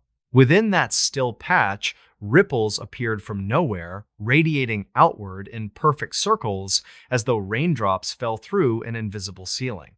The teenagers claimed that as they watched, tiny wavelets formed against the underside of the remaining ice, pushing upward as if something below tested the thinning barrier.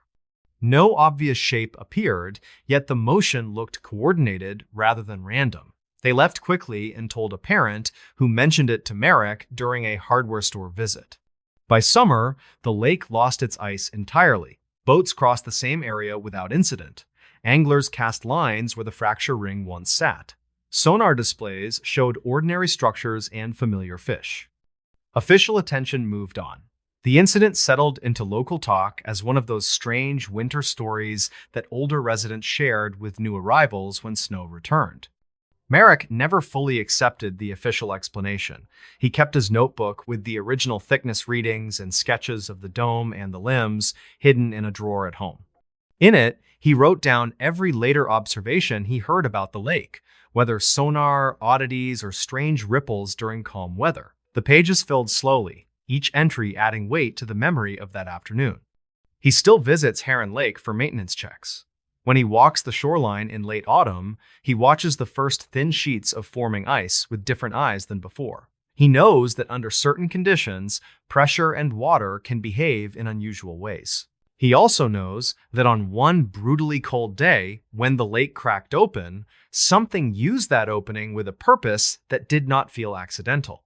When deep winter returns and the ice thickens again, locals sometimes mention faint booming sounds from the direction of the center, louder than normal shifting. Some talk about narrow plumes rising briefly during temperature plunges, like underwater exhalations. Most accept the usual explanations and keep their distance, trusting thickness charts and safety reports. Merrick continues to drill and measure, careful as ever, yet he no longer describes any ice as completely safe. In his mind, Heron Lake now holds more than cold water and trapped gas beneath its surface. It holds the memory of limbs that crawled out of a crack one evening, tested the air, and then deliberately sank back down, waiting for conditions he hopes never come again. In this new story, by the time the rescue team located the missing hiker, snowfall had covered most of the mountain trail, and visibility had fallen to almost nothing.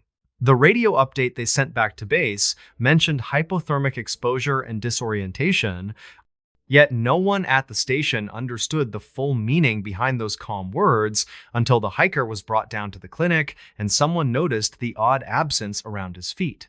The man's name was Jalen Cross, 34, who worked as a freelance surveyor for small regional mapping projects.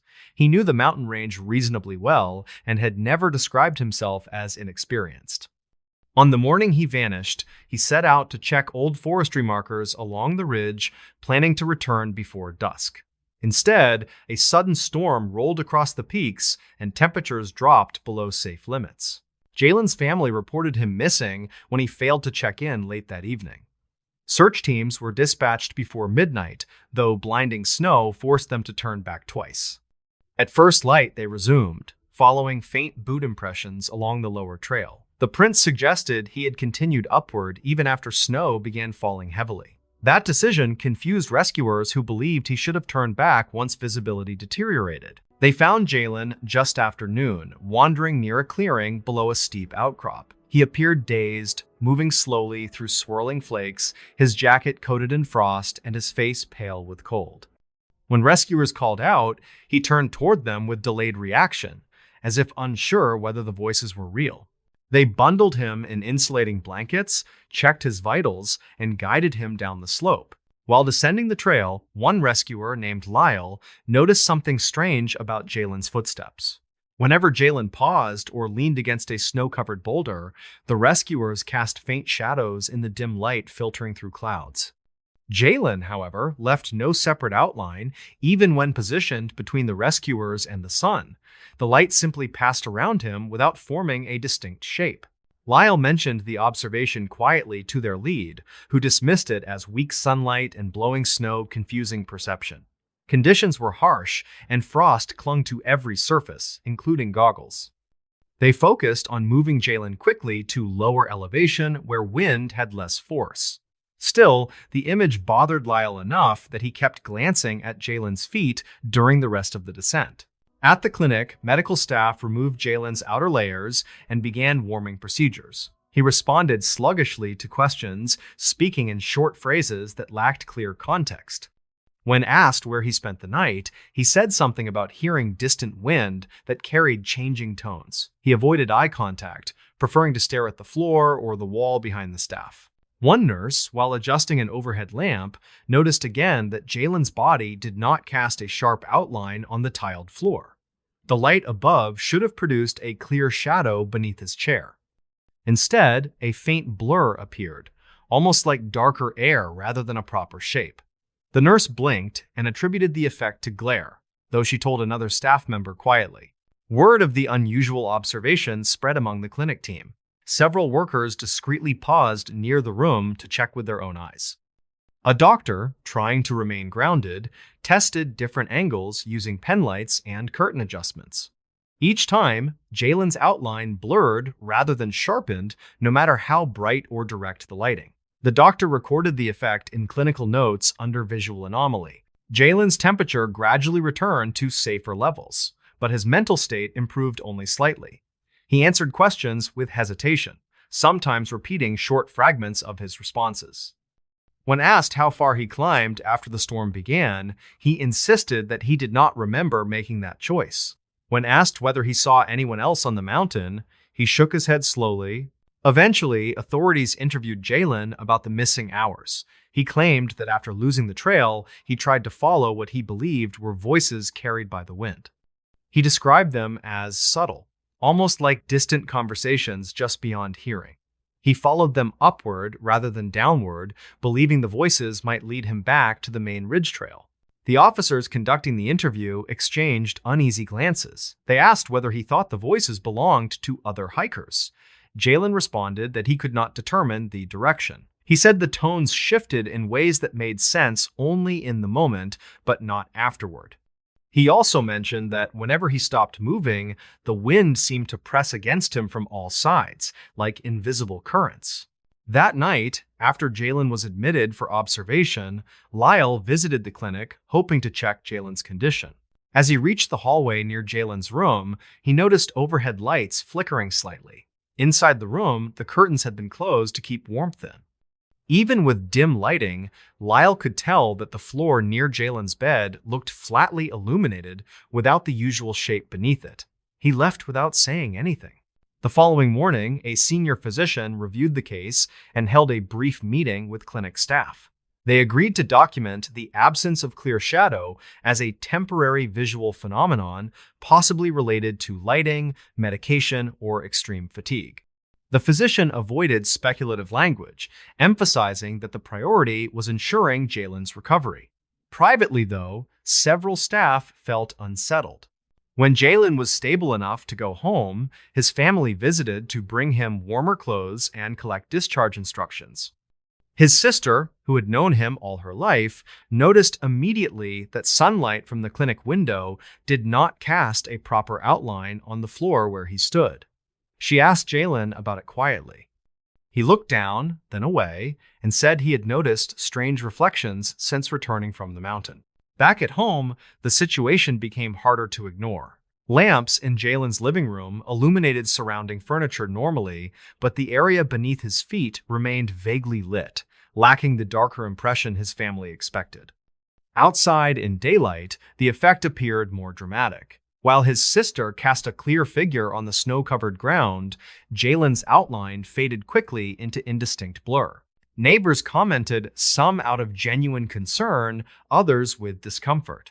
Jalen tried to resume normal activities, but whenever he walked along the street during bright afternoons, passing drivers slowed slightly, staring at the strange lack of shadow trailing him. Rumors spread faster than explanations. Some speculated about lighting tricks, others about medical conditions nobody could name confidently. Meanwhile, Jalen continued describing auditory impressions that lingered after the rescue. He claimed that whenever he stood outside during windy evenings, he heard faint voices behind gusts.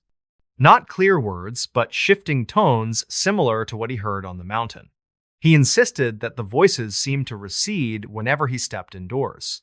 They returned only when he was directly exposed to moving air. His sister urged him to follow up with specialists. They visited a larger hospital in a neighboring county where imaging scans showed no neurological damage. An ophthalmologist tested his visual perception and found nothing abnormal in his ability to perceive shapes or light. A separate eye exam confirmed healthy retinas. Specialists suggested that stress and exposure might produce lingering sensory distortions. Still, none of the explanations addressed the missing shadow. One specialist dismissed the concern entirely, saying shadows were products of lighting conditions and perspective rather than physical attributes of individuals. Jalen tried to accept this, yet when he stood next to fellow patients under identical lighting, he saw their shadows clearly while his remained faint. As winter progressed, the voices near the wind grew more distinct. Jalen began recording short audio clips outside his house during gusty nights. Most of the recordings contained only static and typical wind patterns. However, one file captured something faint beneath the surface noise, a distant, fluctuating tone that rose and fell at regular intervals. He played it for his sister, who admitted hearing something unusual. During one particularly cold evening, Jalen stood near the back gate while snow drifted against the fence. The moonlight cast long shadows from nearby trees across the yard. Jalen watched those tree shadows stretch across the snow, sharp and dark. He stepped into the moonlit area and expected to see his own shape join them. Instead, the snow remained bare except for faint texture. He listened closely and heard a low hum inside the wind, like layered breathing. The sound moved from one side of the yard to the other, not matching the direction of wind. He felt a chill move across his arms, though no cold gust touched his face. He stepped backward, and the tone faded. When he re-entered the house, the silence hit him abruptly, like someone closed a door on unseen voices. The strangeness continued through late winter. Jalen returned to work part-time, though coworkers often watched him with lingering curiosity. Some joked uneasily about his missing shadow. Others avoided discussing it at all. Jalen focused on his tasks and avoided long outdoor routes, preferring indoor sections of mapping projects until weather improved. One afternoon, his supervisor asked whether he felt ready to take field assignments again once snow receded. Jalen answered cautiously, saying he would consider shorter routes first. He did not mention his concern that the mountain wind still called to him in subtle ways, especially when standing near open terrain. He did not want to explain something that made sense only during those nights outside. When spring finally arrived, Jalen's shadow began to return gradually. At first, he noticed faint outlines beneath his feet in early morning sunlight, though they blurred quickly when he moved. Over the next weeks, the shape strengthened, becoming more distinct under direct light. His family noted the gradual improvement and expressed cautious relief. Jalen, however, remained unsure. The voices disappeared slowly as weather warmed, fading into normal wind noise. Yet sometimes, during late evening breezes, he thought he heard a faint tone lingering beneath ordinary sounds. He avoided looking down at his shadow during those moments, afraid of what he might see missing again. By summer, most residents had forgotten the odd winter incident. Jalen continued working and saw fewer curious glances. His shadow looked normal by all practical measures, though he privately noticed occasional distortions near its edges whenever wind gusted sharply. He convinced himself they were tricks of light or uneven ground. Still, whenever he passed the trailhead leading up the mountain, he felt an involuntary tension in his shoulders. He avoided hiking alone, especially near places where wind funneled through rocky corridors. He told himself the mountain held no claim on him, that whatever happened during that storm could not follow him indefinitely. When the following winter approached, Jalen prepared for the seasonal mapping work with careful lists and updated equipment. Forecasts mentioned typical storms moving in from the west, none unusually severe. Even so, he found himself listening to early gusts with deeper attention than before. He checked his shadow on snow-covered ground once or twice, assuring himself it remained present. The first real storm arrived in late December, bringing heavy flakes and low clouds. Jalen stayed indoors during the worst of it, sitting near a window with warm lights behind him. He watched his shadow stretch across the floor, clear and steady. He listened to the wind outside, hearing only normal patterns. He allowed himself to breathe easier, thinking that whatever touched him on that mountain might never return. Still, during those long nights when snow drifted against his windows and wind pressed against his door, he sometimes felt the faintest suggestion of a whisper behind the gusts. It was always quiet, always distant, always present, only when the storm reached its deepest pitch. He never opened the window to listen closer. He kept the curtains drawn and lights on and waited for winter to pass. In this new story, the storm that hit the ridge that night was later recorded as one of the coldest in that small northern county. Snow came in sideways waves that erased the road within an hour and piled against houses until porches looked like buried ledges. Most people stayed inside with heaters running and televisions humming, doing their best to ignore the sound of the wind. In one older house near the edge of town, a family sat together and listened to something else. The house belonged to Rowan and Lee Harrow, both in their late 30s, who lived there with their 12-year-old son Micah. The building had belonged to Lee's grandparents years earlier, a narrow wooden structure raised slightly above the frozen ground on thick concrete blocks. A low crawl space ran under most of the floors, just high enough for repair workers to slide through during warmer months. The crawl space always made Leigh uneasy, even during summer, because the boards above it creaked in odd places. The house itself was sturdy, but every winter the wind found new ways to push cold air through old seams. The couple had spent the autumn adding insulation, taping plastic over windows, and checking that their small generator still worked. They believed they were prepared for another difficult season. On the afternoon the storm arrived, weather alerts rolled across phones and radio stations warned drivers to leave the ridge early. Rowan finished his shift at a small hardware store and brought home extra bottled water along with a few boxes of candles. Lee kept a pot of soup simmering on the stove, while Micah sat on the living room rug, building small plastic figures into elaborate scenes. By early evening, the snow deepened. Wind pressed harder against the siding and rattled old window frames. Rowan went outside one last time to cover the generator with a heavy tarp and check that the fuel cans were sealed. He looked out toward the road and saw nothing except white bands crossing the faint glow of the nearest streetlight. He hurried back inside, stamping snow from his boots before closing the door firmly. They ate dinner together while the radio muttered about closures and falling temperatures. The house felt smaller with the storm pressing from every side. After dishes were done, they moved to the living room, letting a small electric heater supplement the older furnace. Micah asked about possible school closures the next day, clearly hoping for a long morning under blankets. Around 8 that evening, the power flickered, steadied, then failed completely. The heater clicked off, the refrigerator went silent, and the house became suddenly quiet except for the storm outside. Rowan found the candles quickly and lit several, placing them on safe dishes across the room. The soft light made familiar furniture look different, with long shadows where bright corners usually sat. They decided not to start the generator immediately. Fuel was limited, and the outage might be brief. Leigh pulled extra blankets from the hallway closet and draped one across Micah's shoulders. They talked quietly about ordinary things, keeping conversation moving to distract from the rising howl beyond the walls. For a while, the only unusual sound came from the wind forcing sharp blasts against the siding. The first knock came about an hour into the blackout. It was not particularly loud, but it came from directly beneath the living room floor. A short, solid rap that made the floorboards under the coffee table tremble slightly.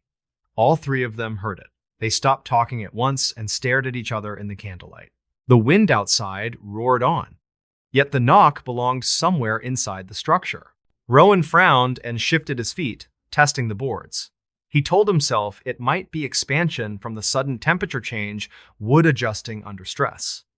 Before he finished explaining, a second knock sounded from nearly the same spot, 3 sharp beats in slow sequence. The candle flames quivered with the vibration. Micah pulled his blanket tighter and looked toward the hallway, as though expecting someone to appear there. Leigh said that old houses made strange sounds during storms. She reminded them that pipes and beams could groan when the cold hit them too quickly. She had grown up in this house and remembered winters full of pops and rattles. Still, she admitted later that these knocks did not sound like the ones she remembered. They sounded deliberate, as though someone below the floor struck upward with a closed hand. They waited, listening. For several minutes, nothing unusual happened. The wind howled, ice pecked at the windows, and the timbers creaked occasionally. Just as conversation began to crawl back into the room, another knock came. This one sounded slightly closer to the couch, like whatever produced it had shifted along the narrow space under the boards. Rowan stood carefully and walked toward the center of the room. He pressed his weight into the floor and listened for movement. The boards felt solid, no more flexible than usual. He crouched, bringing his ear closer. Leigh watched with a rigid expression, torn between worry and the desire not to alarm Micah further. The candlelight painted long lines across the floor, making every seam look deeper than usual. From that closer position, Rowan heard faint vibrations. Not constant, not like a running pump or distant machinery, but occasional tiny taps. Then, 3 stronger knocks sounded beneath his feet again, firm enough that he felt them through his socks. He jerked upright and stepped backward, nearly bumping the couch. Micah whispered that someone was under the house. Leigh told him the crawlspace access was outside and secured. They decided that if an animal had become trapped under the floor, there was nothing immediate they could do until the storm eased. The idea of a raccoon sheltering in the foundation unsettled Rowan less than the possibility of a person. He knew the access hatch was latched and heavy. Wind alone could not open it easily. Still, the crawlspace was big enough for someone desperate to try. The knocking did not follow any obvious pattern. It came in short clusters, then stopped for long stretches. Sometimes it sounded in the living room. Other times, a faint knock came under the hallway or the edge of the kitchen. Each time, furniture affected by the vibration rattled very slightly, enough for glassware in the cabinet to make a tiny chime. Leigh suggested they try turning on the generator, just in case the low interior noise masked ordinary structural sounds. Rowan agreed, partly because he wanted more light. He bundled up again and stepped into the freezing yard, moving carefully over drifted snow. The generator sat under its tarp like a silent animal waiting to be woken. Rowan uncovered it, checked the lines, and pulled the starter cord. The engine coughed, then caught, sending a low, steady rumble through the night. Inside the house, lights flickered back on. The refrigerator resumed its hum. The furnace clicked and began pushing warm air into the vents. With the interior systems running, the knocking should have become harder to notice. Instead, within a few minutes, it returned louder than before, rising easily through the added background noise. Now the knocks seemed to respond whenever someone spoke above normal volume. If Rowan raised his voice toward the hallway, a knock followed beneath that part of the floor. When Lee walked into the kitchen to check the back door latch, a series of lighter taps sounded under her path. The pattern felt uncomfortably close to call and answer, though none of them wanted to admit that possibility. Micah insisted they should stomp on the floor and tell whoever or whatever it was to stop. Lee told him not to, worried about provoking something. Rowan hesitated, then decided that a firm action might either frighten an animal away or prove that the sounds belonged to the house settling. He stepped into the center of the living room and struck his heel hard against the board. The reply came immediately. 3 heavy knocks from directly underneath, louder than any previous, spaced with careful precision. Thock, pause, thock, pause, thock. The sound forced an uneasy silence onto the room. No one moved for several seconds. Micah stared at the floor as though expecting it to buckle. Lee pressed her hands together tightly until her knuckles whitened. At that moment, the generator sputtered and the lights dimmed. The engine outside continued running, but the interior power feed dropped sharply. The house fell quiet again, except for the storm and the faint mechanical thrum from the yard. In that dimmer light, the knocks started another sequence, moving from one side of the room to the other in slow progression. It was as if something crawled beneath the boards, testing every section. Rowan walked into the hallway and opened the closet where the narrow access to the furnace conduits sat. He pressed his ear against the low wall there and heard what he later called breathing in the wood. A faint rhythmic vibration that might have been wind, yet felt too regular. When the next knock came, it landed almost directly below that point, strong enough to shiver dust from the baseboard. Unable to ignore it any longer, he told Lei he was going to check the crawlspace access hatch from inside if possible. Lei reminded him that the only real entrance sat outside near the back foundation. Rowan replied that he still wanted to inspect the interior for any unusual cracks or holes. He retrieved a flashlight from the kitchen drawer and moved toward the back of the house. The hallway floor creaked under his weight. As he walked, the knocking followed beneath him, slightly behind his steps. It never exactly matched his pace, always striking a half beat later. The sensation made him feel as though something listened from below and answered after each footfall. He refused to look at Micah, knowing the boy watched every move with wide, fearful eyes. In the small laundry room at the rear, a low vent near the baseboard opened into the underfloor space. Rowan crouched and shined his flashlight into the gap. He saw only thick darkness interrupted by a few cobweb strands and the faint outline of support beams. Cold air breathed from the opening, carrying the dry smell of dust and old wood. He tapped the beam handle lightly against the frame and waited. A knock answered from somewhere deeper in the crawlspace, not directly beneath the vent, but within the same cavity. The sound carried a hollow quality that reminded him of knuckles against an empty crate. It came 3 times again, steady and unhurried. Rowan felt the hair on his arms rise despite the heavy sleeves. He backed away, then closed the vent cover with stiff hands. When he returned to the living room, he told Lee that because the storm still raged, going outside to open the hatch would be dangerous. He tried to sound calm, saying they could call someone to inspect the crawlspace once the weather cleared. Lei nodded, though her eyes darted toward the floor as another faint tap traveled under the coffee table. They decided all 3 of them would sleep in the living room that night, with the couch and spare mattress pulled together near the fireplace. They turned off most lights to conserve generator power and left only a lamp on the end table. The room took on a boxed-in feeling that made the sound of every creak more prominent. The clock on the shelf ticked too loudly. Sometime near midnight, the wind reached a new intensity, shaking loose small sliding sounds from the roof. The generator stuttered again but kept running.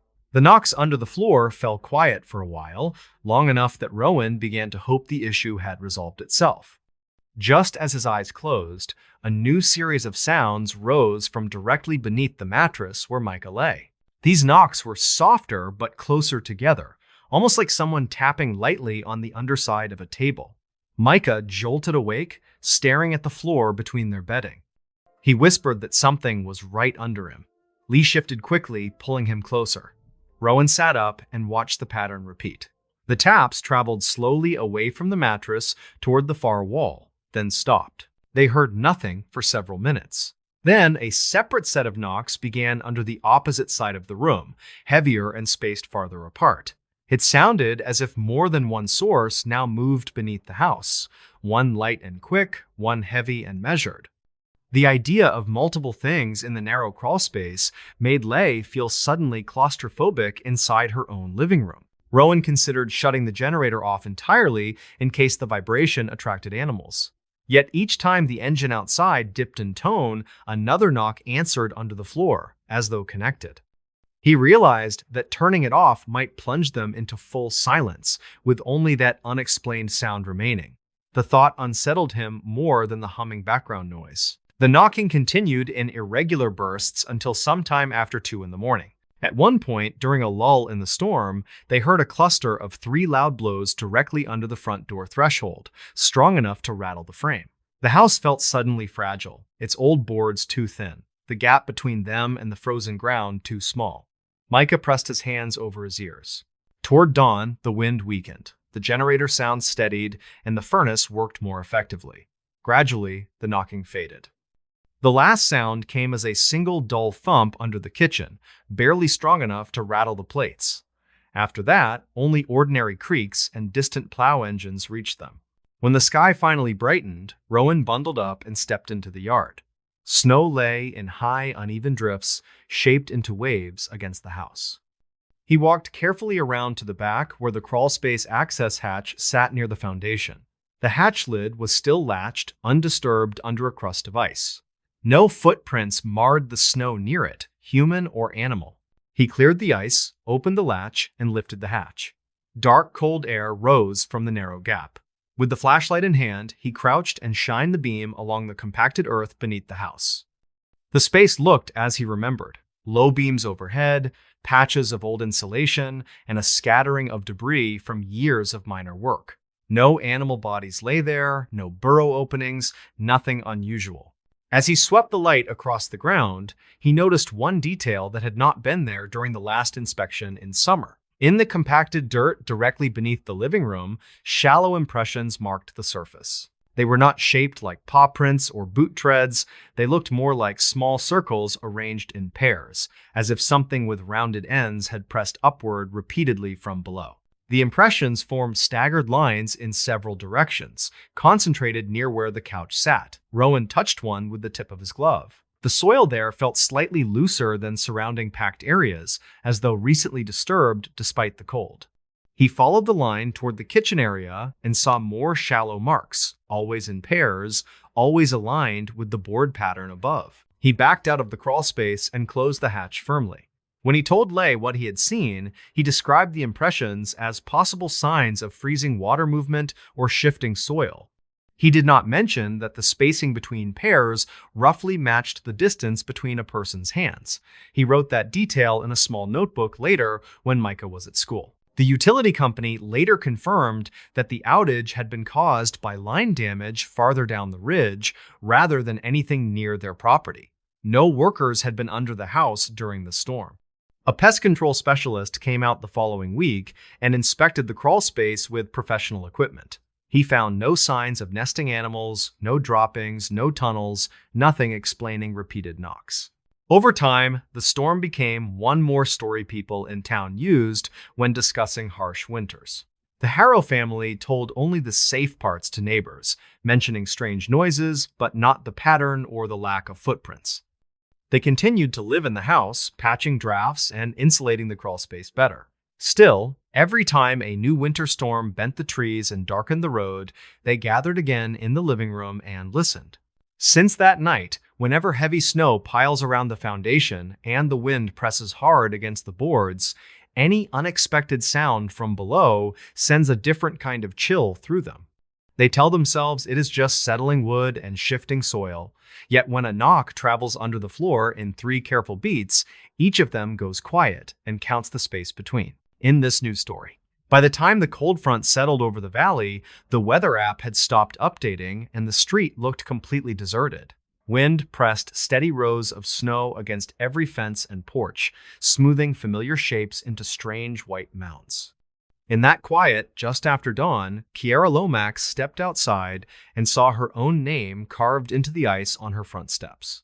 Kiera was 32 and worked nights as a respiratory therapist at a regional hospital in a small northern town. She rented a narrow single-story house on a side street where most neighbors were older retirees who stayed indoors all winter. The place was not perfect, but it was close to work and cheap enough that she could finally save money. She had finished a long shift, driven home through biting wind, and fallen asleep on the couch while the storm thickened. When she woke, the room felt dimmer than it should at mid-morning, the light outside muted by thick clouds and blowing snow. She wrapped herself in a heavy sweater, grabbed her empty coffee mug, and opened the front door to check how badly the steps had drifted. The wind had arranged snow along the sides of the steps, leaving the center coated in a thin, glossy band of refrozen ice. Across that band, in letters about as long as her hand, someone had scraped a single word. Her first name, Kiera. Each letter was clean-edged and curled slightly at the ends, like careful handwriting on a chalkboard. She stood there for several seconds without moving, the cold pushing into the doorway, her brain refusing to catch up. The street itself was empty, the parked cars coated almost to their bumpers, the sky a flat gray blanket pressing down. She took one step onto the porch and scanned for footprints, half expecting to see a messy trail leading from the sidewalk. There were none. The snow covering the sidewalk and yard had smoothed into a continuous surface shaped only by the wind. No boot marks, no narrow prints, no signs of any weight disturbing the surface around her steps. Only that thin band of ice down the center, the place where snow had blown clear and melted slightly against the concrete before freezing again. Kiera crouched carefully beside the carved letters and ran one gloved finger near, not on, the grooves. The edges were sharp and shallow, thin enough that the underlying concrete faintly showed through in a few spots. Whoever made them had worked quickly but with precision, pressing just hard enough to bite the ice without cracking it. She felt a small chill sweep across her scalp that had nothing to do with the air. She checked her phone out of instinct and saw that service flickered between one bar and no connection. The storm had knocked out reliable data for most of the town. She considered calling the non-emergency line, then pictured trying to explain that someone had written her name on ice during a blizzard. No broken windows, no forced doors, just 5 letters scraped neatly into her front steps. Instead, she stepped back inside and locked the door, then walked from window to window and checked every latch. The house felt suddenly smaller, the quiet not quite peaceful anymore. She turned on the kitchen radio, hoping for music, but picked up only static, interrupted by occasional garbled updates from a distant station. The announcer mentioned heavy icing conditions and urged residents to stay indoors. After a few minutes pacing, Kiera grabbed her small notebook from the coffee table. It was where she sometimes wrote shift notes or reminders about patients she worried about. On a clean page, she wrote the date, then added a short line describing what she saw on the steps. Writing it down made the moment feel more real, like an entry in a chart rather than something happening only in her head. She replayed the last 12 hours. She had left work just before sunrise, driven home as snow whipped across the highway, and parked under the lone street lamp near her mailbox. Nobody had been walking then. Her security camera pointed toward the yard, often caught neighborhood cats or the occasional delivery van, but she had not checked it since the previous afternoon. The camera was just a simple model mounted near the living room window, linked through her home network to a basic app. If the power stayed stable, it recorded in short clips whenever its sensor detected motion. Kiera opened the app and saw that the most recent alert came from just after 3 in the morning. The thumbnail showed only shaky snowflakes rushing past the lens. She tapped the clip. The recording began with grainy gray shapes swirling around the front yard. Wind whistled faintly through the tiny microphone. The porch light glowed in the corner. For several seconds, nothing changed. Then, the sensor lagged, time skipped, and the next frame showed the steps with new scattered patterns of drift but no visible figure. She scrubbed through the timeline. A 4-second clip from nearly an hour later showed the porch briefly again. This time, the ice band looked clearer, but the letters were already in place. Her name sat there, whitened slightly by frost, perfectly formed.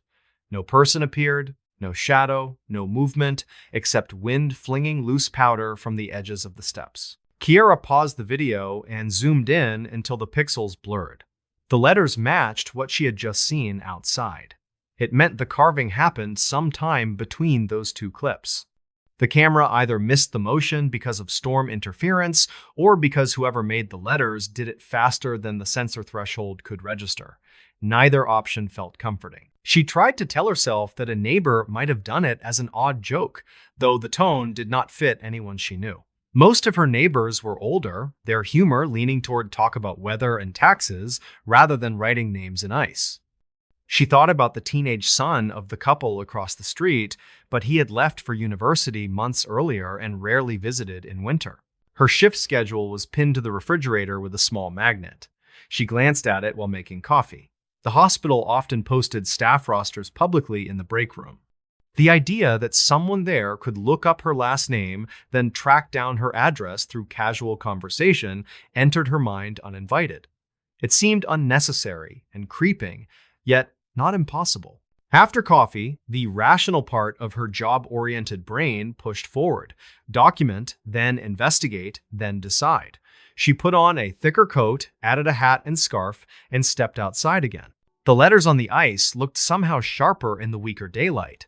She lifted her phone and photographed them from several angles, making sure to include the surrounding snow for context. Then she turned slowly and photographed the street, the yards, and the nearby intersections. No one else appeared on the road. A few windows across the way were dimly lit, suggesting people inside but uninterested in facing the cold. She considered knocking on doors, then realized nobody would appreciate early morning visits during a storm for something like this. Back inside, she opened her work bag and pulled out a small flashlight she used for night checks.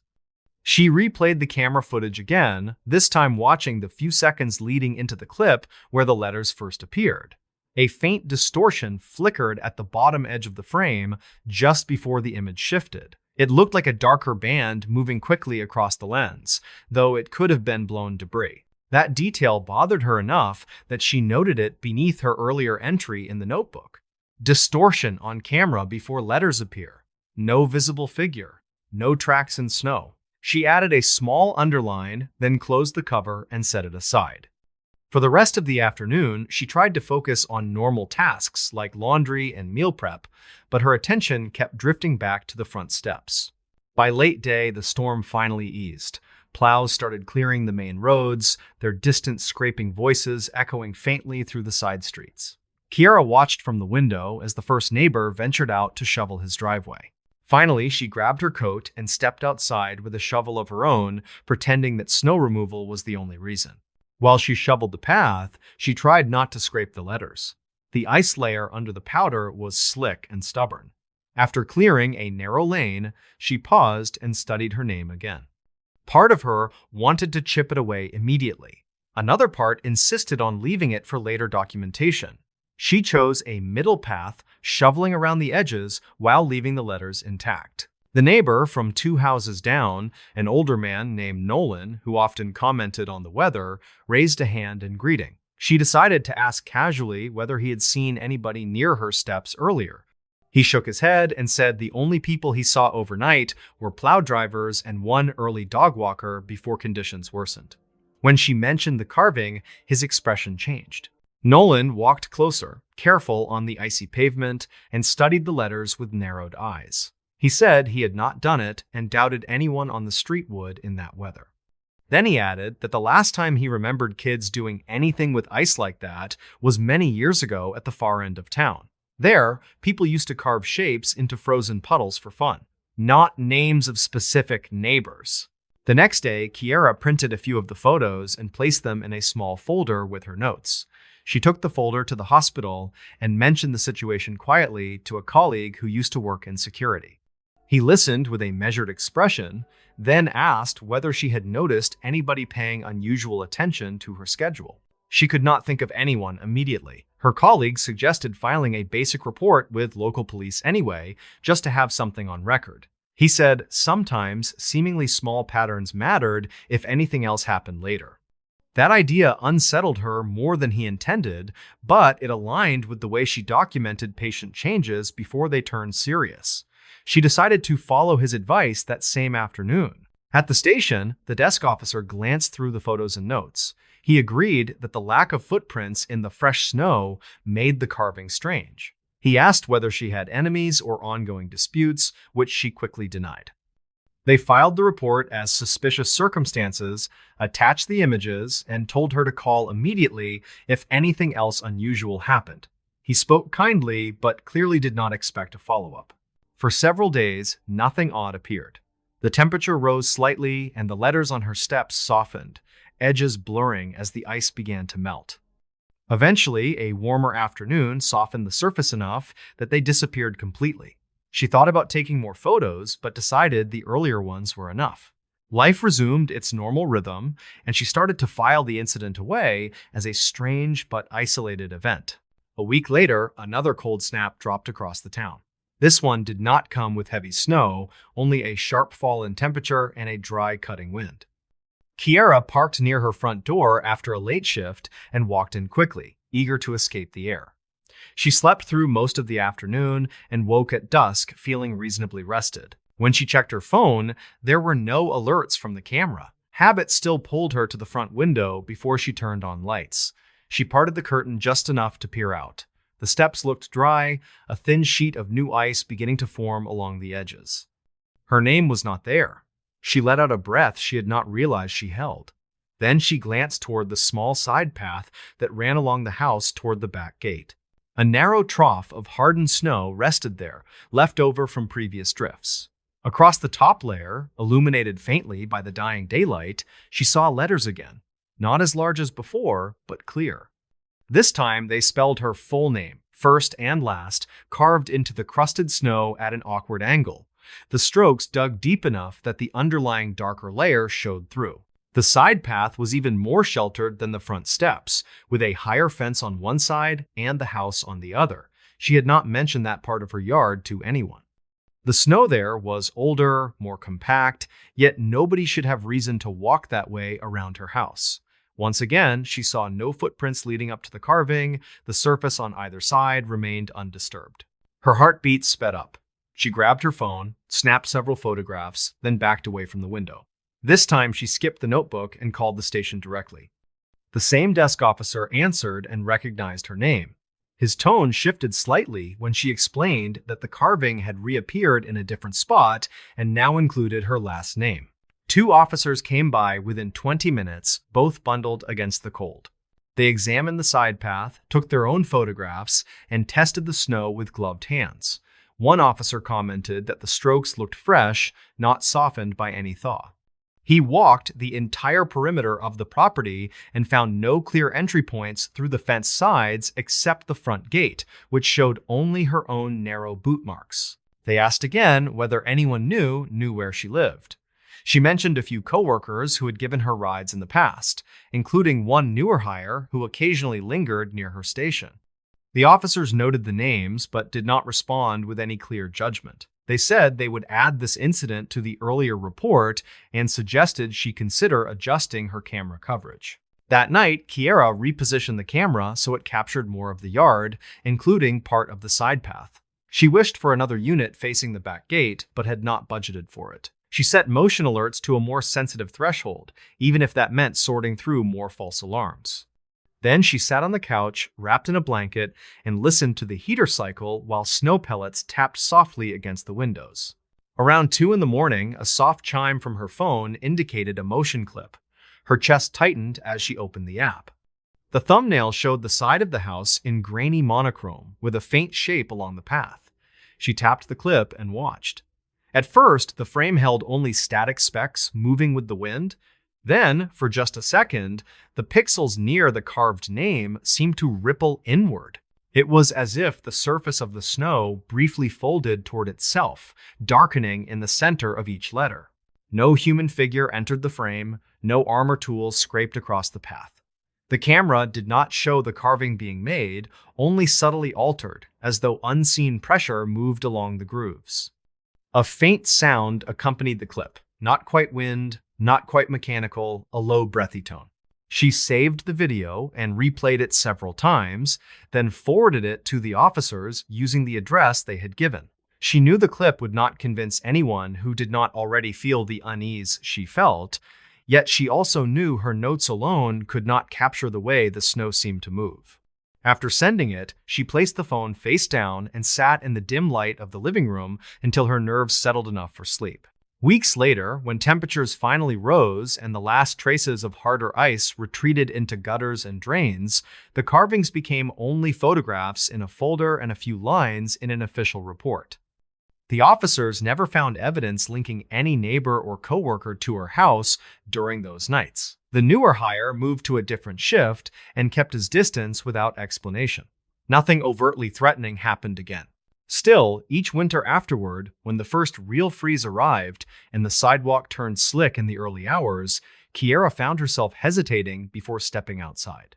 She would check the steps from the window first, scanning for any shallow grooves in the ice. Then she would check the side path, watching for letters in crusted snow. Most mornings, she saw nothing except uneven patches of white and the familiar gray concrete underneath. She kept the notebook and photographs in a drawer near her front door, not because she expected to show them to anyone soon, but because they reminded her to pay attention. On especially cold nights, when wind polished the street into a reflective sheet, she sometimes thought she saw faint lines forming across the ice near her steps. When she looked closer, they were only scratches from earlier shoveling. So far, every winter since, the ice has stayed blank. Still, she knows, with the same quiet certainty she feels at the start of a night shift, that names do not carve themselves. Someone or something had once chosen her house, her steps, and her name. Whether it was a person who never returned or something else carried on colder currents, she cannot say. She only knows that whenever new ice forms outside her door, she looks for letters before she looks at the sky.